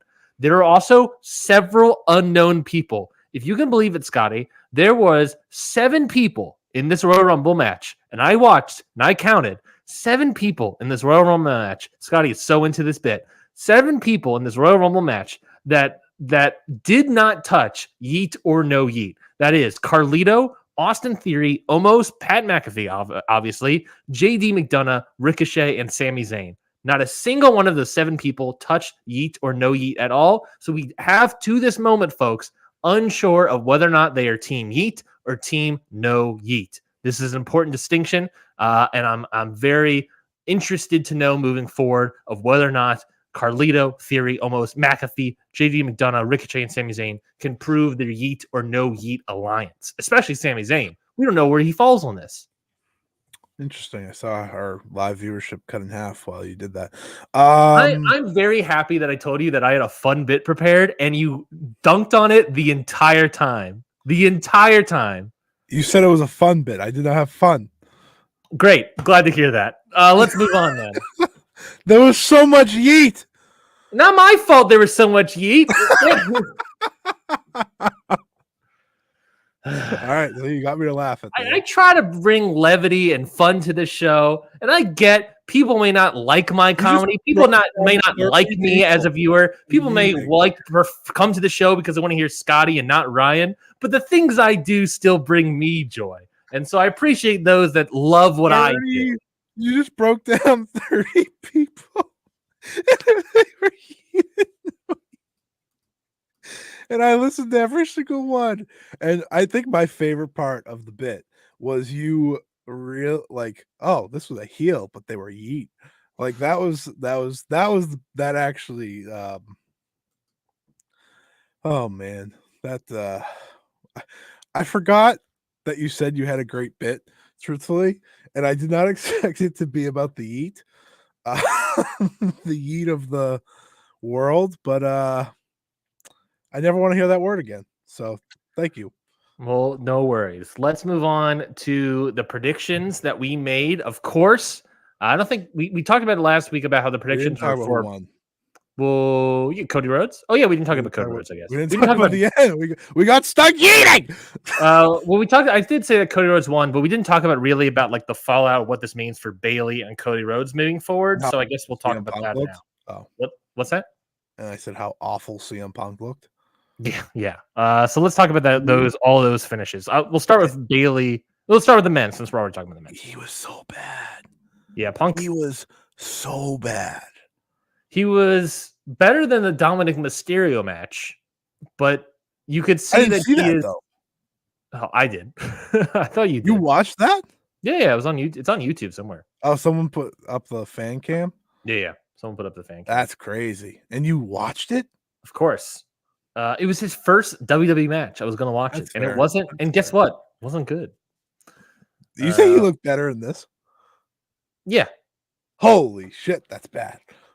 Well, he was at least against like a better wrestler than Cody Hey, Rhodes. ho. Oh, okay. No, that's fair. But He yeah, just looked gassed. yeah. Well, because I mean, when we did the preview and everything, I talked about how like I feel like CM Punk's gonna be 30th because he can't. He gets gassed too easily, and having him come out on 27 is like not too bad, but he's still in here for 20. He was in here for 21 minutes and 45 seconds. There's a point also where people are suspecting that he got an elbow injury because he goes off of a McIntyre move. I think it was like the fall away slam or something like that. I don't know. And he lands on his elbow and immediately rolls away, touching his elbow. And then later in the match, you see him talking to the referee in the corner about something. And then even then in the post-match, when Cody's pointing at the WrestleMania sign, you get that other shot of the over-the-shoulder shot of CM Punk. And what is he doing? He's touching and rubbing his elbow. So the current theory is that maybe on top of all of this, CM Punk might have gotten injured again. I want to say that I was very happy that Cody won. I was in actual shock when he won. One, because even if I thought he was facing Roman, I never thought he was winning back-to-back Rumbles. Two, I had given up on the thought that he was facing Roman because of Dwayne. And three, I like Cody. So I was in a show where like I was, whatever. I was very happy that Cody Rhodes won. It was a good, genuine shock. He eliminated Punk. I didn't really want Punk to win. Mm-hmm. And Cody emphatically did it. Like he pointed right at Rome and he's like, I'm coming for your ass, buddy. Like you're done. And I'm like, this is how you build that story. Yeah. Like what an idea of staying to your guns. That's what they're doing. Yeah. That would never have happened 3 years ago. Well, let's talk about that. It's like, what does that mean? Does that mean officially it's Cody versus WrestleMania against Roman Reigns? Is The Rock not in the equation at all? That was my takeaway. Is The Rock match is not happening? I'm happy you ask, because Dave Meltzer talked about it on Wrestling Observer Radio. Here we go. The great Dave Meltzer. It is going to be Cody and Roman Reigns in a singles match. I love that he calls him Dwayne. A Dwayne and Roman Reigns match, whenever it is still happening. I just don't know where. So the Chamber or Saudi after. Oh, that's where the money is, baby. Sure is. And listen, I'm not saying The Rock needs money because he doesn't. However, WWE likes money. When and they will pay extra. When is the next Saudi show? I tend to not care. So I don't know. That's not me being a jerk. I believe May is when they are. They still do 2 a year? Yes, they do 2 a year still, yes. They did. Yeah, it's typically one was in February. I mean, I'm looking at a thing. They've had November, they've had February. One has followed before. They've had May, which was last year, Night of Champions. They had November again. Typically, it's November. They have the one early in the year that was February Elimination Chamber, May Night of Champions. That's October in 2021. Super Showdown. What was the Fiend in February again in 2020? So I'm going to guess at this point it's post WrestleMania. It's probably May again. Which case I don't think you're wrong. That could easily be Cody wins a WrestleMania now, and then it's The Rock versus Roman head of table is your main event. That could easily happen. Yeah, here's the reality. Which is better. Which is honestly better. Which is what they should do. Yeah, especially because Roman wouldn't be champion anymore. And that's the most important thing to happen because I can't watch another Roman Reigns title match. I can't do it. I can't do it. Cody Rhodes title match? All right, I'm invested. Cena did the last Saudi show. So in terms of like that being something that Hollywood stars are against, that is not a thing anymore. Standards have went out the window. So just just expect. I think that makes the most sense for WWE because they're going to get more money for it. Sure. And they clearly need it. Shut up. They have so much money. They don't need anything. And they clearly need to have some sort of big star for these Saudi shows every single time. So The Rock actually makes the most sense there. Everyone wants to think Elimination Chamber and first, and then doing Cody. But I think you're right. I think it fully makes sense that it's Cody at WrestleMania, and then it's the Rock and Saudi. I think that is actively what's going to happen. And I don't think it really matters if Roman's coming off a loss or not. No, I think it almost helps. Yeah. If Roman comes off a loss, because then you can have the conversation of, well, then is he truly worthy of being the head of the table anymore? And then it's like, then it actually becomes like, oh, we are questioning you as the head of the table or whatever. And then you can do The Rock. And then it also, what's more interesting, I think, and maybe a reason why they can do Cody first is that also might lead to The Rock winning. Also possible. And then Roman's more believable, at least. Or believable. And does that mean Roman is no longer the head of the table? What does that mean? I don't know. I think it's more fun that way. I mean, ultimately, I just want Cody to win the belt. I don't really care about the Roman Rock stuff as much as I would have last year when it made sense in Hollywood. But until Cody wins, I will not feel confident about anything. I think that's fully fair. And then we got Bayley winning the Women's Royal Rumble. We didn't really talk about her too much, but her winning, I think we can all presume that is going to be her versus Io Sky. That was the presumption in our preview. Be weird if it wasn't. So then it's just about the sort of, I guess at this point, I assume what's going to happen is she's going to tease Rhea or something, and then it's going to be a turn of the rest of Damage Control on her, and then it's going to be her versus Io Sky. And who's going to come back and save her? No one. It really feels like it's going to be nobody at this point. Money. I don't think there'll be any money in Bayley's bank. Nice. Hey, nice. Thank you. I appreciate that, but not my hard work bit. Let's talk about the predictions that we made. We'll start off with the men's Royal Rumble. Of course, the winner was Cody Rhodes. Neither of us got that right. I said McIntyre. You said CM Punk. First in, I said Cody and Gunther as first and second. You said McIntyre Zayn, of course, was Jay and Jimmy, which looking back on McIntyre and Zayn were the last two. What's that? McIntyre and Zayn were the last two, which is kind of funny. That is true. You did another situation like last year where you were right on the money in some ways, but did it wrong. Good on you. Longest in the Royal Rumble was in fact, I believe it was Jey Uso at 50 minutes and 55 seconds. Yes, it was Jey Uso, 50 minutes and 55 seconds. We both said Cody. He only got 43 minutes and 21 seconds. So shucks. Most eliminations, I said Bronson Reed. Oh, why? Shucks. And you said Drew McIntyre, and in fact, it was a tie between Cody Rhodes and Braun Breaker. That's crazy. Yeah, that's a crazy one right there. 30th, I said CM Punk. You said Big E. Big E was all over Media Week, but didn't make a return here. Disappointment. I got there. my hopes up, and as I got told by others that listened to the show, got their hopes up as well. It made perfect sense. And then he showed up at the media and it was like, all right, I think it's gonna be Big E, and then he didn't show up. 30th instead quoted you on one of my shows this week. What's that? I'm sorry, I'm having a random point. Someone quoted you on a show we had this week, or I did this week. Yeah, and I don't remember why. Quoting how dumb I am, or no. They said you made a good point. Finally, Oh. finally, my recognition. I don't know. deserved. I don't remember what it was about though. We talk about too Damn many it. things. So Damn it. well, I mean, we talk about so many things. I don't know how I'm gonna remember. That's fair.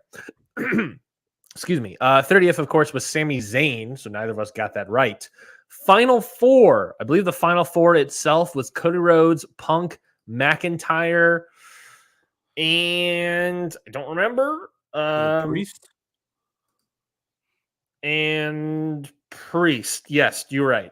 And it was Priest as the final four. I said no, it wasn't. No, it was Gunther. It was Gunther. Yes, it was Gunther. Sorry. I said Rhodes, Punk, McIntyre, and Priest. So I got 3 of those right. And you said Punk, McIntyre, Rhodes, and Uso, which was Jey Uso. So you and I both got 3 points there. The only 3 points we got in our predictions. The mystery numbers we got, you had 24. That was your random number. Number 24 was R-Truth. People over there, what's up? Gotta say, hot moment in the show, by the way, of R-Truth going for that hot tag. That really worked. That did really work. So over.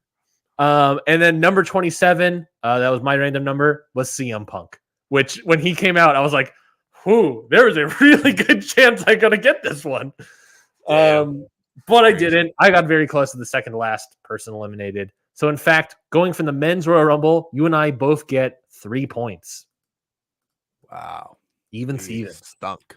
Men's one didn't matter. Well, to be fair, I didn't think Cody was winning at all. So that also doesn't help. But I'm very happy he did.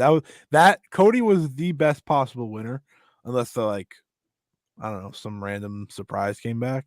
But yeah, or if Gunther. Hey, what happened to the Sports Illustrated article? I thought Gunther was winning. What happened? What happened? Where's Gunther? I guess Gunther Rollins could still happen. What do you think? I don't know who Gunther's facing. It's funny because I convinced myself during the match that Cody was just going to face Gunther at WrestleMania because they were just locked in the entire match, and Cody eliminated Gunther as well. Yeah, again. By the way, yeah. Gunther's just like Triple H's favorite human. Hey, I love him. He's so good. Yeah, Gunther rocks. So not a bad choice. Yeah. So good on Gunther. The women's Royal Rumble. The winner, of course, was Bayley. You guessed correctly for Bayley to win the Royal Rumble. I said Becky Lynch, which was not correct. Not even in the final four, Becky Lynch. Shocking. Yeah, I was kind of shocked by that. She got eliminated weirdly early. By Jade? She got eliminated by. Give me one moment. Oh, I'm looking at the men's. Whoopsies. That explains why I can't find her. She got eliminated by Naomi. That's crazy. I didn't even see Becky Lynch get eliminated. That's how random it was. She just fell out. Yeah. And I was like, oh. Yeah, that was kind of disappointing. I said first, second in was Lynch and Trish Stratus making a return. You said Bianca Belair and Kairi Sane. In fact, it was Natalya and the returning Naomi. Nailed it. We both nailed that. Longest in the match, I said Becky Lynch, and you said Bianca Belair. In fact, the longest in the match was Bayley at 1 minute and 3 seconds and 1 hour. Sorry, 1 hour and 3 minutes and 3 seconds. New record for a women's Royal Rumble. The second longest, Naomi at 1 hour and 2 minutes and 18 seconds, a minute off from Bayley. That's how close. Crazy. That's how close it was there. Very shocked about that turn of events, but none of us got the longest there. Most eliminations, I said Asuka, you said Nia Jax. It was in fact Asuka at 8 eliminations. Second up was Bayley at 7. Asuka had 8 eliminations? No, sorry, Nia Jax got 8 eliminations. I was like, how? Asuka was in there for 2 seconds. Asuka was in there for 13 minutes and got 1 elimination. She eliminated with the help of 2 other people, Candice LeRae. How the mighty have fallen. Where was I on Asuka here? I don't think Asuka and Kairi were supposed to get eliminated that early, to be fair. I wondered as well because that spot was incredibly dumb of Kairi Sane holding herself Yeah, up. like I don't And think Kyra's supposed to fall. That's the Yeah, problem. and then getting eliminated, it was just sort of like, well, then what She was the was point? trying to save herself, like Yeah. legitimately, and she was like, "There's no way I'm getting back up." Yeah, that very much fell apart. And I don't know, maybe she would have been there. Maybe that would have helped the middle section better. I don't know.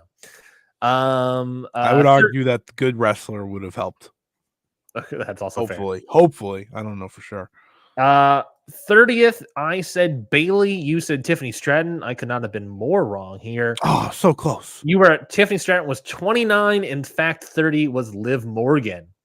Final four, I said Lynch, Stratton, Naomi, and Bailey. And you were said so close on Stratton. I know you said Lynch, Bailey, Belair, and Stratton. Final four, in fact, was Bailey, Belair, Stratton, and Liv Morgan. So that means total. I got Wait, 2 Jade points. was in the final four. What's that? Jade was in the final four. She was in the final 6. No, because Jade got eliminated, then Bailey pushed Liv right off and won. She got eliminated by Liv. And then Bailey pushed Liv off and won. I can put this in order. What am I doing? I've eliminated. You're right. She was in the final 4. You're right. And according to this, actually, according to the Royal Rumble Wikipedia page, they are saying Tiffany Stratton was eliminated after Bianca Belair. Basically, they were eliminated at the exact same time, so we can decide that. But it would be, they're saying the final 4 on the Wikipedia page is Stratton, Jade, Liv Morgan, and Bailey. That would mean that I would get 2 points for Stratton and Bailey, and you would get 2 points for Stratton and Bailey as well, because Bianca Belair did not make it.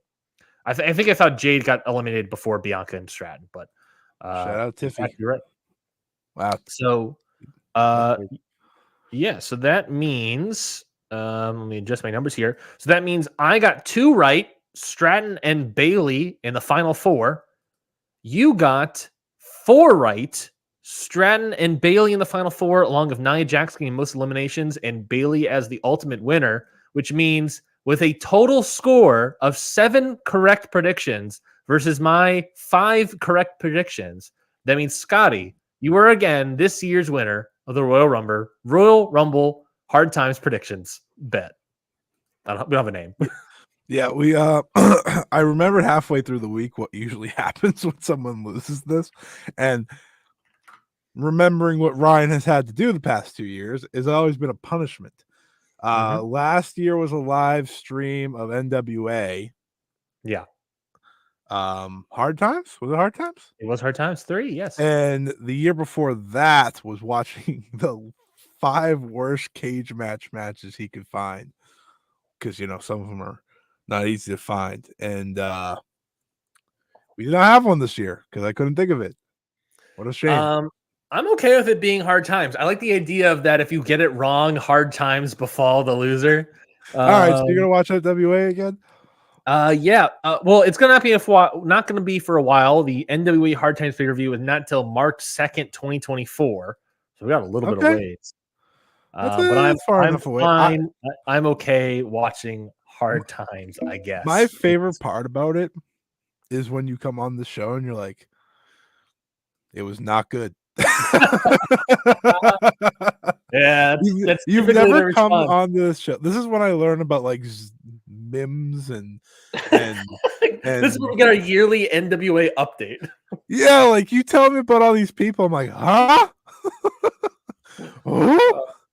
I gotta come onto the show. March. Is there a show before that NWA has?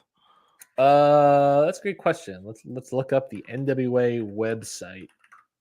Very important that we do, obviously.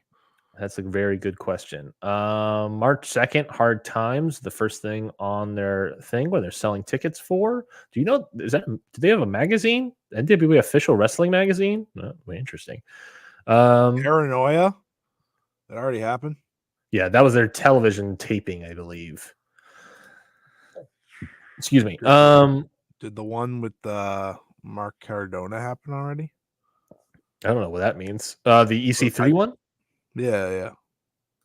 Maybe? I don't Oh, know. Samheim. Yep, Samhain. Sahay. Okay, whatever. Yeah, it's Hard Times is the next pay-per-view. It looked like March 2nd. All Dauphin, right. Alabama. Buckle up, baby. Ooh, Alabama. I can drive there. Oh my god. I'm Just not gonna live do that. stream watching the whole show. I'm not gonna do that. March 2nd, NWA Hard Times.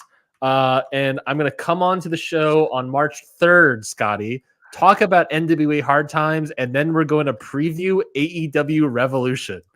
You want to talk about hard times? On March 3rd is AEW Revolution. So that's right, folks. So stay with me. Subscribe. Oh, it's on a Sunday? Yeah, it's on a Sunday. Damn it. I don't think the 4th is a holiday. I don't think it is. I think it's just on a Sunday. I'm just double checking.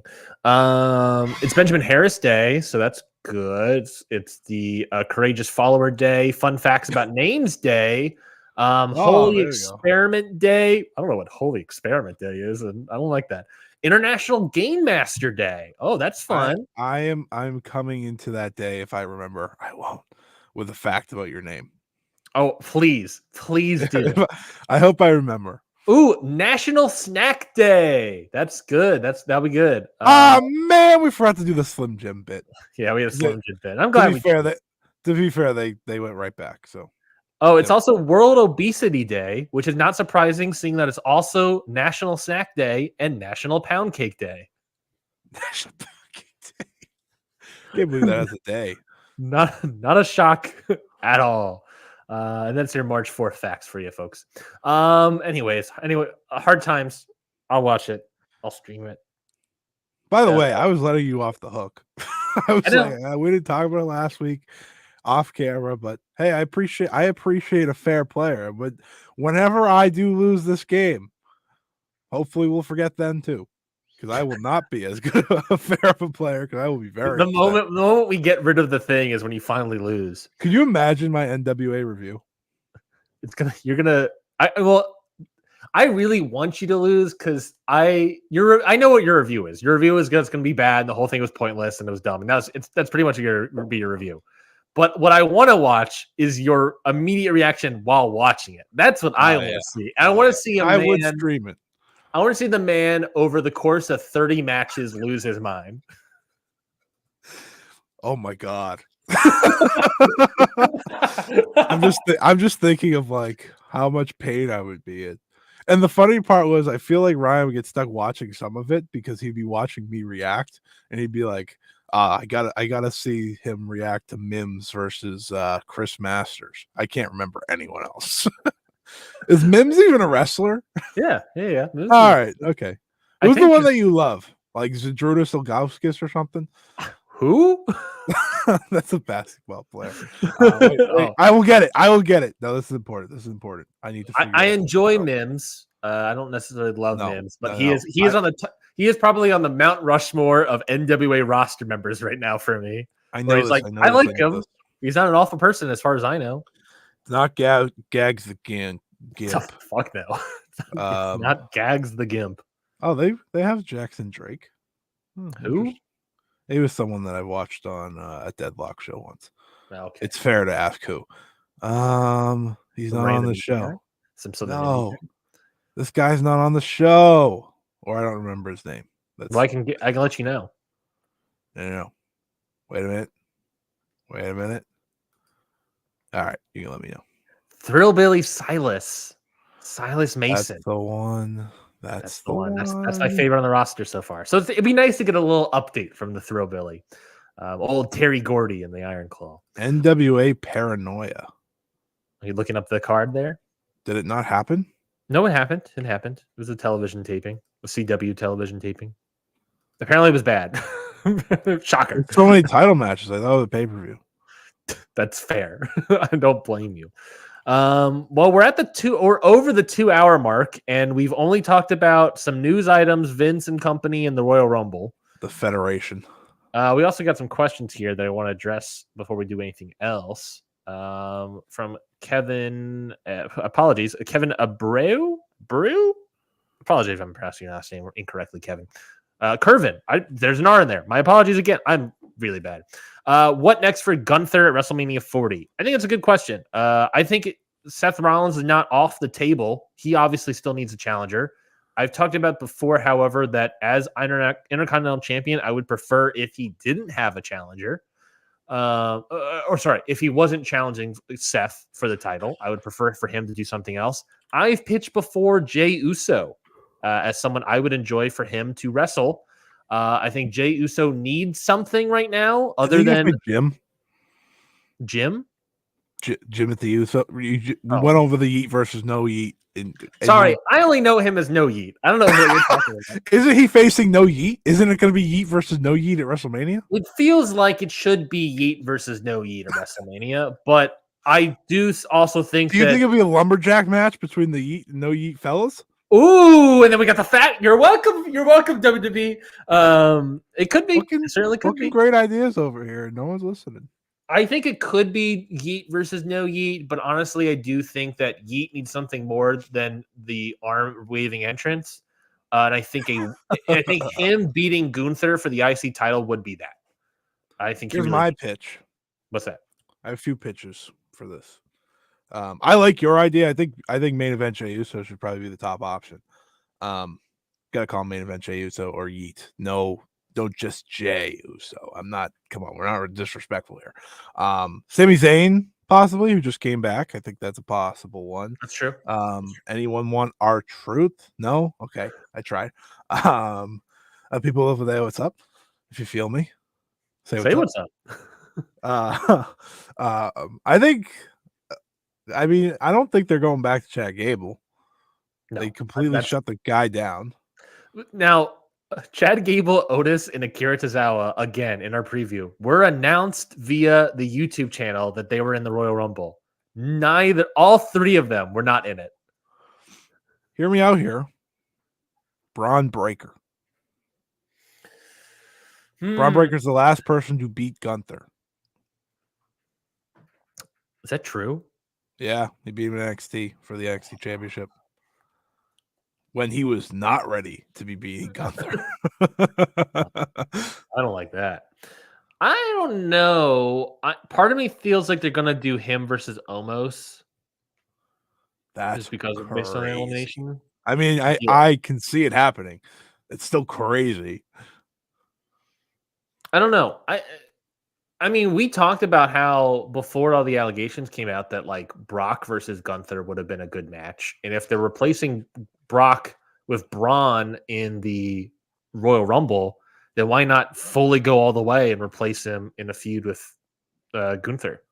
Be a hell of a way to put someone over. I agree. It would be a good way to do that. And I think that would be your match of WrestleMania by the end of it. I'm talking about intensity and speed, maybe.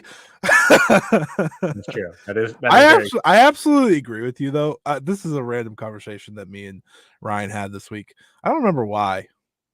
What did you watch that got us here about speed and intensity? It's just my common thing of like that's what I like in wrestling. Oh, it was Ospreay and Alexander, though. Yeah. Oh, yeah. Because it was. I really liked the Josh Alexander Ospreay match, but it was a thing of. I wish Alexander wrestled more like that with more speed and intensity and kept up with that pace. Because I think like Ospreay has foregone the flippy do stuff and replaced it with speed and intensity. And you could see that in people like Takeshita. You can see that in Alexander when he turns it on. Otherwise, Alexander just slows down and does like limb work stuff. And it's like, no, don't do that. You just ended me like that. The flippy do stuff just got me. I really got you. But yeah, so you brought that up, and then I watched Braun Breaker like spear someone on NXT or whatever. He just destroyed Axiom. Yeah, he destroyed the guy. And I was like, I'm pretty sure Ryan would love Braun Breaker. And as you saw in the Rumble, the guy just runs at 1,000,000 miles per hour and then destroys someone. Yeah, he's very intense. So I think that match could be good on a WrestleMania card if you want to put someone over to beat him for the title. But I think main event Jey Uso makes a lot of sense as well. Maybe they could do that in Perth. Maybe. And then Gunther can have just a big singles. Yeah, I mean, honestly, what I would do is I would do Braun versus Gunther at Perth first, and then do Jay, because I just think Jey Uso.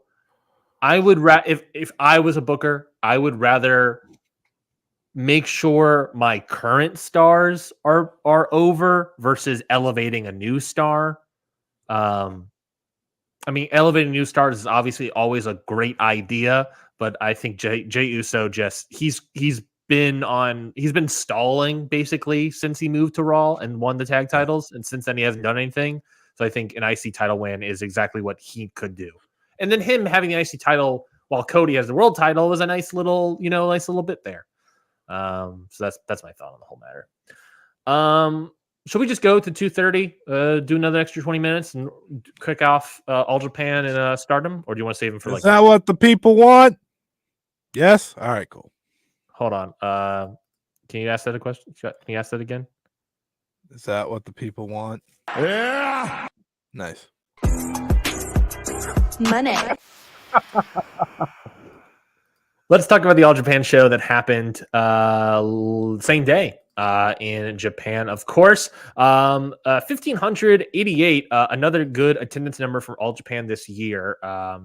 Every show they've done as over 1,000 people. So really good show for All Japan. So really good, strong start for All Japan attendance-wise, despite all of their issues behind the scenes, seemingly. I watched the top 4 matches. I don't know how much you watched. Did you just watch the title matches, or did you watch any more beyond that? I think it was just the title matches. I watched 4 matches. Oh, I watched Takeshita too. Yeah, that's where I watched as well. So yeah, we'll start there then. We got the Aoagis, Yuma and Atsuki Aoagi defeated the DDT team of Konosuke Takeshita and Hideki Okatani. Of course, this is billed as All Japan versus DDT. What did you think about this spot for these 4 guys? I need Konosuke Takeshita to leave AEW and DDT and wrestle in all the other Japanese promotions. Wow. Wow. Oh my God. I came with a packed take there.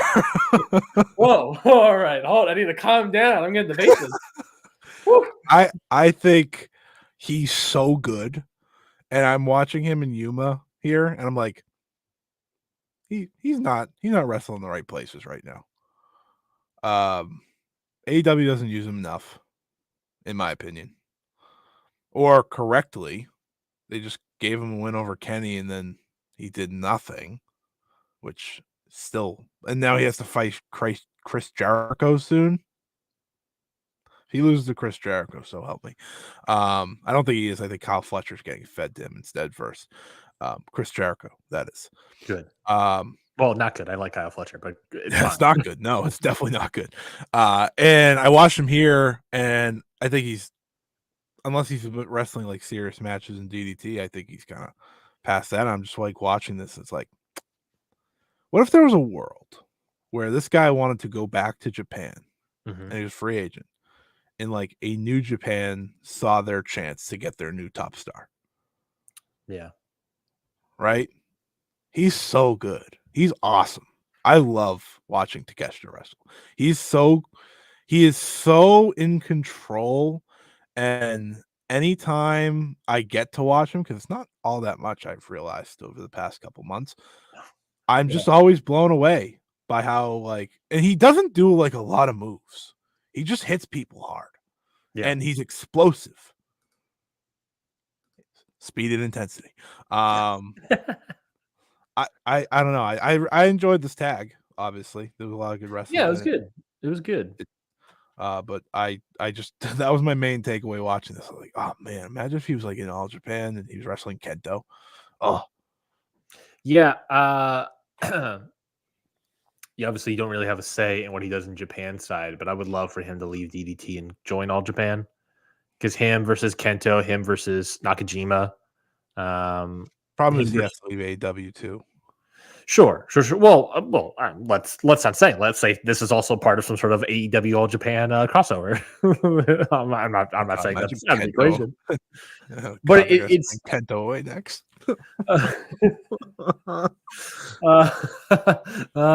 I think they would rather. I think they'll probably sign Nakajima over they sign Kento. admittedly. But I think that like All Japan would be a great spot for someone like Takeshita in Japan because just there's not much more he can do to DDT.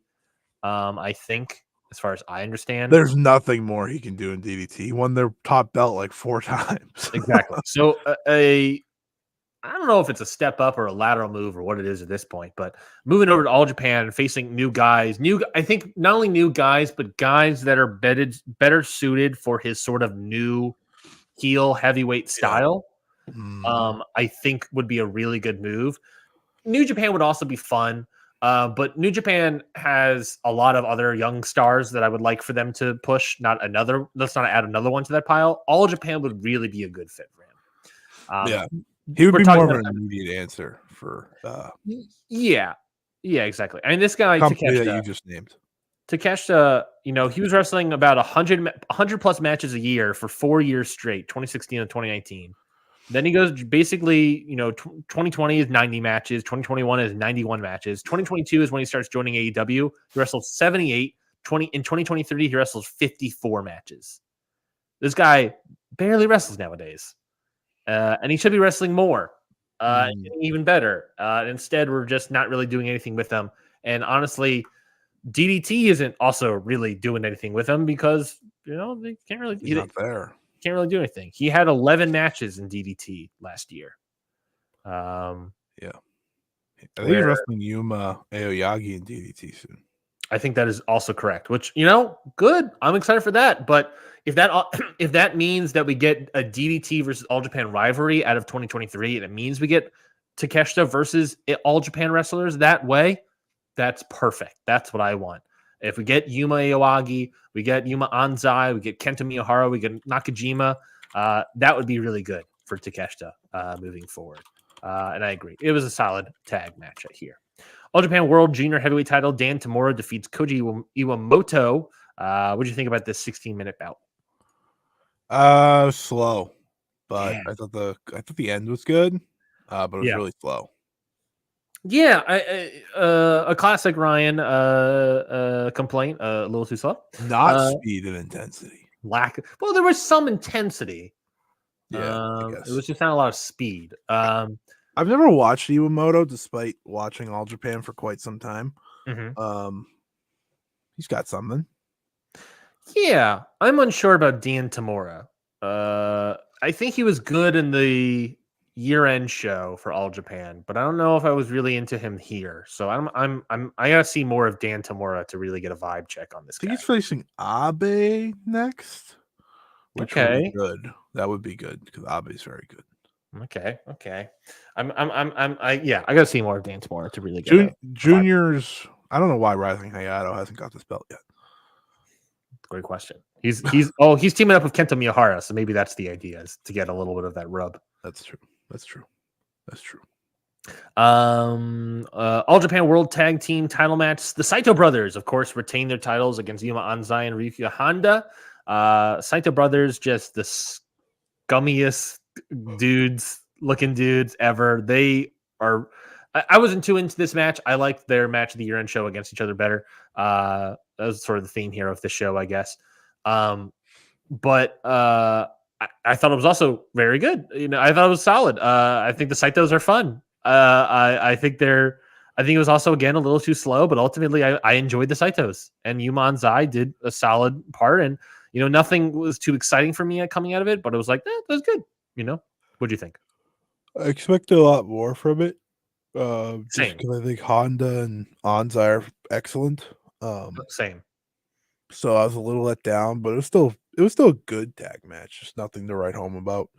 I think with the Saito brothers, it's like very interesting seeing their matches because like sometimes they do way better than I expect, and then this was one of those times where I just think like the style of the match hurt it more than anything else. Had there been more pace to it, had there been more, I think they were just missing a lot. Not to keep saying speed and intensity, but I don't even think it felt like all that intense for a lot of it, which maybe was part of the problem.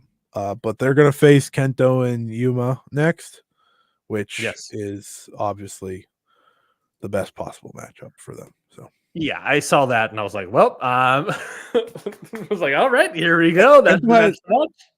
Kento had a nothing match on this show. Kento has had mostly nothing matches since the end of the year. Last year, I have yet to watch a Kento match. This year, or Yeah, I haven't watched one. I was about to say, I assumed you watched the year-end war. Yes, I did watch him in Nakajima against my will, but I watched it. Yeah, it was. I thought it was good. I will say this show is easy to watch. That's what I find with All Japan. It's very easy to watch. Like, yeah, I didn't walk away from any of the matches I watched saying, "Oh, that was bad." Yes. Or, "Oh, that was a waste of my time." It was just like, "Oh, I just would have liked more," but it was good. Yeah, it felt like it's the classic comparison of where All Japan is right now, where it's like they're kind of an indie right now. It felt like me watching an indie show. I was like, that was good. No complaints. Yeah. Nothing really to write home about, but it was good. Triple Crown title main event. Katsuhiko Nakajima defeats Jotaro Ashino. Ashino, if I'm not mistaken, he was the winner of the Champion Carnival last May. But wasn't he the guy that got injured in the finals or something? He got injured, never got his title match. So this is really his title match from that. And he came back in December and obviously never had his title match here. And he was able to finally have it. And what did you think about his title match that he was ultimately able to get finally? I thought it was really good. I think obviously it didn't hit like levels of like Nakajima and Kento or anything. But there's a difference between a slower match when it's the ones we were talking about and a slower match when it's Katsuhiko Nakajima, because he's very deliberate and I was just thinking the same thing. And he's always on. Yeah. Right. In his big matches, and he is just picking this guy apart. Yeah. And you're watching Ashino bounce back and fight back, and that's really what makes this match better than the rest for me. Because then when you get to the closing stretch and Ashino hits that nasty ass power bomb on Nakajima, you're like, that's what we worked for. Yeah. And I love that he keeps making these guys tap out. Mm-hmm. I love it because it's just not something he did. Usually he's knocking these guys out or whatever. Mm-hmm. I thought it was great. That Ashino looks very good in defeat, and that's really what you want through this Nakajima reign, is the challenger to look good in defeat until Kento gets back there. But Nakajima's fit, I just want to say, before the match. He's dressed like Rocky but has the Inoki robe. I was like, what is happening? He just came back from shoveling snow in northern Japan. Yeah, this guy's still doing the Inoki gimmick of the white robe and the red outfit and the red little accent outfit, and then this time it's white gloves, white robe, red knit wool hat. I was like, that's my champion right there. That's the guy I love right there. He is right now the best world champion in wrestling. Yeah, I agree. He is the most interesting. Pretty much every other world champion I even consider just hasn't had the belt as long. Mm-hmm. Or is so utterly uninteresting that or isn't good, right? That's always a reality here as well. Yeah. So he's just doing great, and I know he's causing a stir, one for good, for better, or for worse, but keeps me interested. So it keeps us interested, and you can make an argument, obviously working, because their attendance has been consistently good for All Japan for all month of January. So I think they are doing better attendance number than Noah, I believe is what the numbers were. I don't have the actual numbers in front of me. It looks like the exits are done. The exits? The people that were leaving. Yes. Seems like they've stalled that now. It's just all the older talent. Still losing Ishikawa was rough, but everyone else was like, oh no, I lost Yoshitatsu. Oh no, how can I live? But yeah, it feels like, this would be, they're obviously doing well tennis wise, and there is, I think, American interest in what Nakajima's doing. So obviously something is working. Obviously a lot of people are upset in the background, but seemingly that slowed down, and we're cooking with gas right now. If I'm well, maybe not gas. We're cooking with what's in between gas and gasoline and just a normal heat. Oil? Oil? Sure. Yeah, we're cooking with oil. That works. Yeah, I think All Japan's doing something right, at least in terms of drawing good crowds. So Coal? Adam or otherwise, yeah, I think that's fair. Before we head out, let's preview Stardom Supreme Fight real quick. The show is happening next week, February 4th. Dear God. Because it's happening next week, I'm going to announce here as well that we're going to do a Ring Post Radio Nights next week. Because next week is a Korakuen Road to New Japan show, a Noah crossover, and Stardom Supreme Fight. All shows that we plan on covering. I believe the Road to show is the Okada Tanahashi match. No. Maybe February 4th. It's something.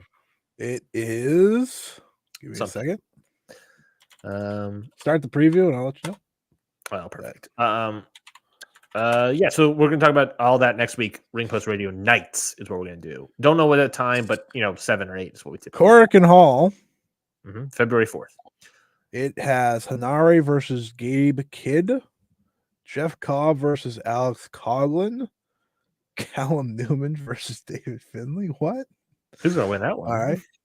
And IWGP Junior Heavyweight title match, Francesco Chiara and TJPW. Jesus, I do that every time I read this guy's name. The Ass Wang, TJP versus Drilla Maloney and Clark Connors. Okay, so not as interesting of a lineup. Pretty forgettable show. Yeah, so, but, we will at least try to talk about some of it. At the very least, definitely talk about Stardom Supreme Fight and Noah crossover. We could preview that as well, but I feel like we'll talk about Stardom. So Stardom has 9 matches announced for this show for next week. The world title match, of course, being Maika versus Saya Kamitani. Underneath that, you have for the Wonder of Stardom title match, you have Saori Anu versus Starlight Kid, with Starlight Kid making very interesting comments regarding the Wonder of Stardom title. High speed title, Hazuki versus Mei Saraya, and then some various tag matches on the underneath card as well. What do you have to say about Stardom Supreme Fight next week, Scotty? It is their first complete pay-per-view card in a very long time. And it is with emphasis a way to kick off this year. They've had a really good January in terms of the New Year's shows and just working with their anniversary and all these different title matches on house shows. And this feels like the ultimate we're back type show. It should be very good. It should be well worth everybody's time. The roster is pretty much back outside of a few people, Natsupoi and Koguma and Momokogo and Aya Sakura are still all hurt, but everyone else will be back because Tam makes her grand return here. So I know a lot of people will be excited about that. It should be a very good show, and I'm looking forward to it. And I look forward to talking about it next week when I am not deathly exhausted because Ryan saved me from having to watch that live and then record very soon after. And this way it gives me time to watch the Noah show too, which obviously with our king challenging for the belt, we have to. I circled that one on the card there.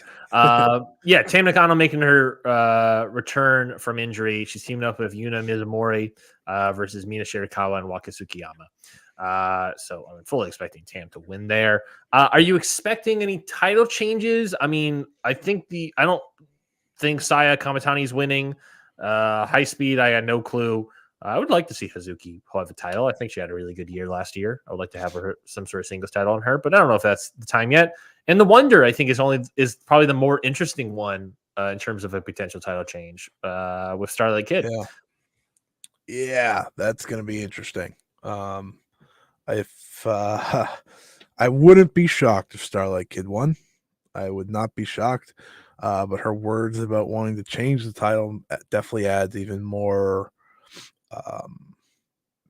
intrigue to it. It should be interesting what they ultimately decide on, because I do think that that's the point of this show, is they've had two challengers at the very start that could believably win for both top titles. And I have no idea right now if Starlight Kid's winning or not. I actually am like very 50-50, and I think that's very exciting for a first defense for Sayori. So we'll wait and see, but it should be a very good show. I'm looking forward to it. Yeah, you've been full on the Natsupoi train, so it's just sort of like, huh? Well, maybe, I don't know, maybe. If Starlight Kid doesn't, anyone, if Starlight Kid doesn't win, it will be Natsupoi. That's kind of how I feel. But at the same time, we could also see the reality of Starlight winning in the Natsupoi, but that also would be a lot of title changes. So who knows? But yeah, it's interesting. I think it's interesting. I think too many title changes would be one thing, so I don't necessarily think Starlight Kid's going to win. But we talked about Starlight Kid's going to win some sort of upper singles title here at some point. So Sayori is also not part of Stardom, so also true. She's not signed to a deal, so that also adds some intrigue as well. Also true. I have to imagine that if this is a long title reign, maybe she will be eventually signed or something. I don't know. If this is part of a longer title reign. But yeah, Stardom Supreme fight February 4th next week, Osaka, Japan. Should be a good show, like Scotty said. I agree with everything that you sort of said there, Scotty. The top two, Starlight Kid, Sayori Inu, and Mika Sayakamatani. Very excited about those two matches. But yeah, that is it for this week's episode of Ring Post Radio. We went super long for you, folks. We had a lot of heavy stuff at the top. We appreciate those that stuck with us, support the show, support us during those moments. It's adult conversations need to have adult moments. So I think we definitely tried our best to cover that. We'll be back next week again for Ring Post Radio Nights. It'll be next week around 7 or 8 o'clock Eastern Standard Time. PM, obviously, I didn't say that, but obviously. And next week, we'll talk about a bunch of stuff. We'll be talking about the Stardom show, Stardom Supreme fight, Noah crossover, Road to New Beginning, potentially. We'll probably actually preview New Beginning Osaka next week as well. We do that. And I'm sure there'll be more fallout in the WWE in the coming week. But we'll talk about everything that happens in the world of pro wrestling next week and more on Ring Post Radio. Goodbye, everybody.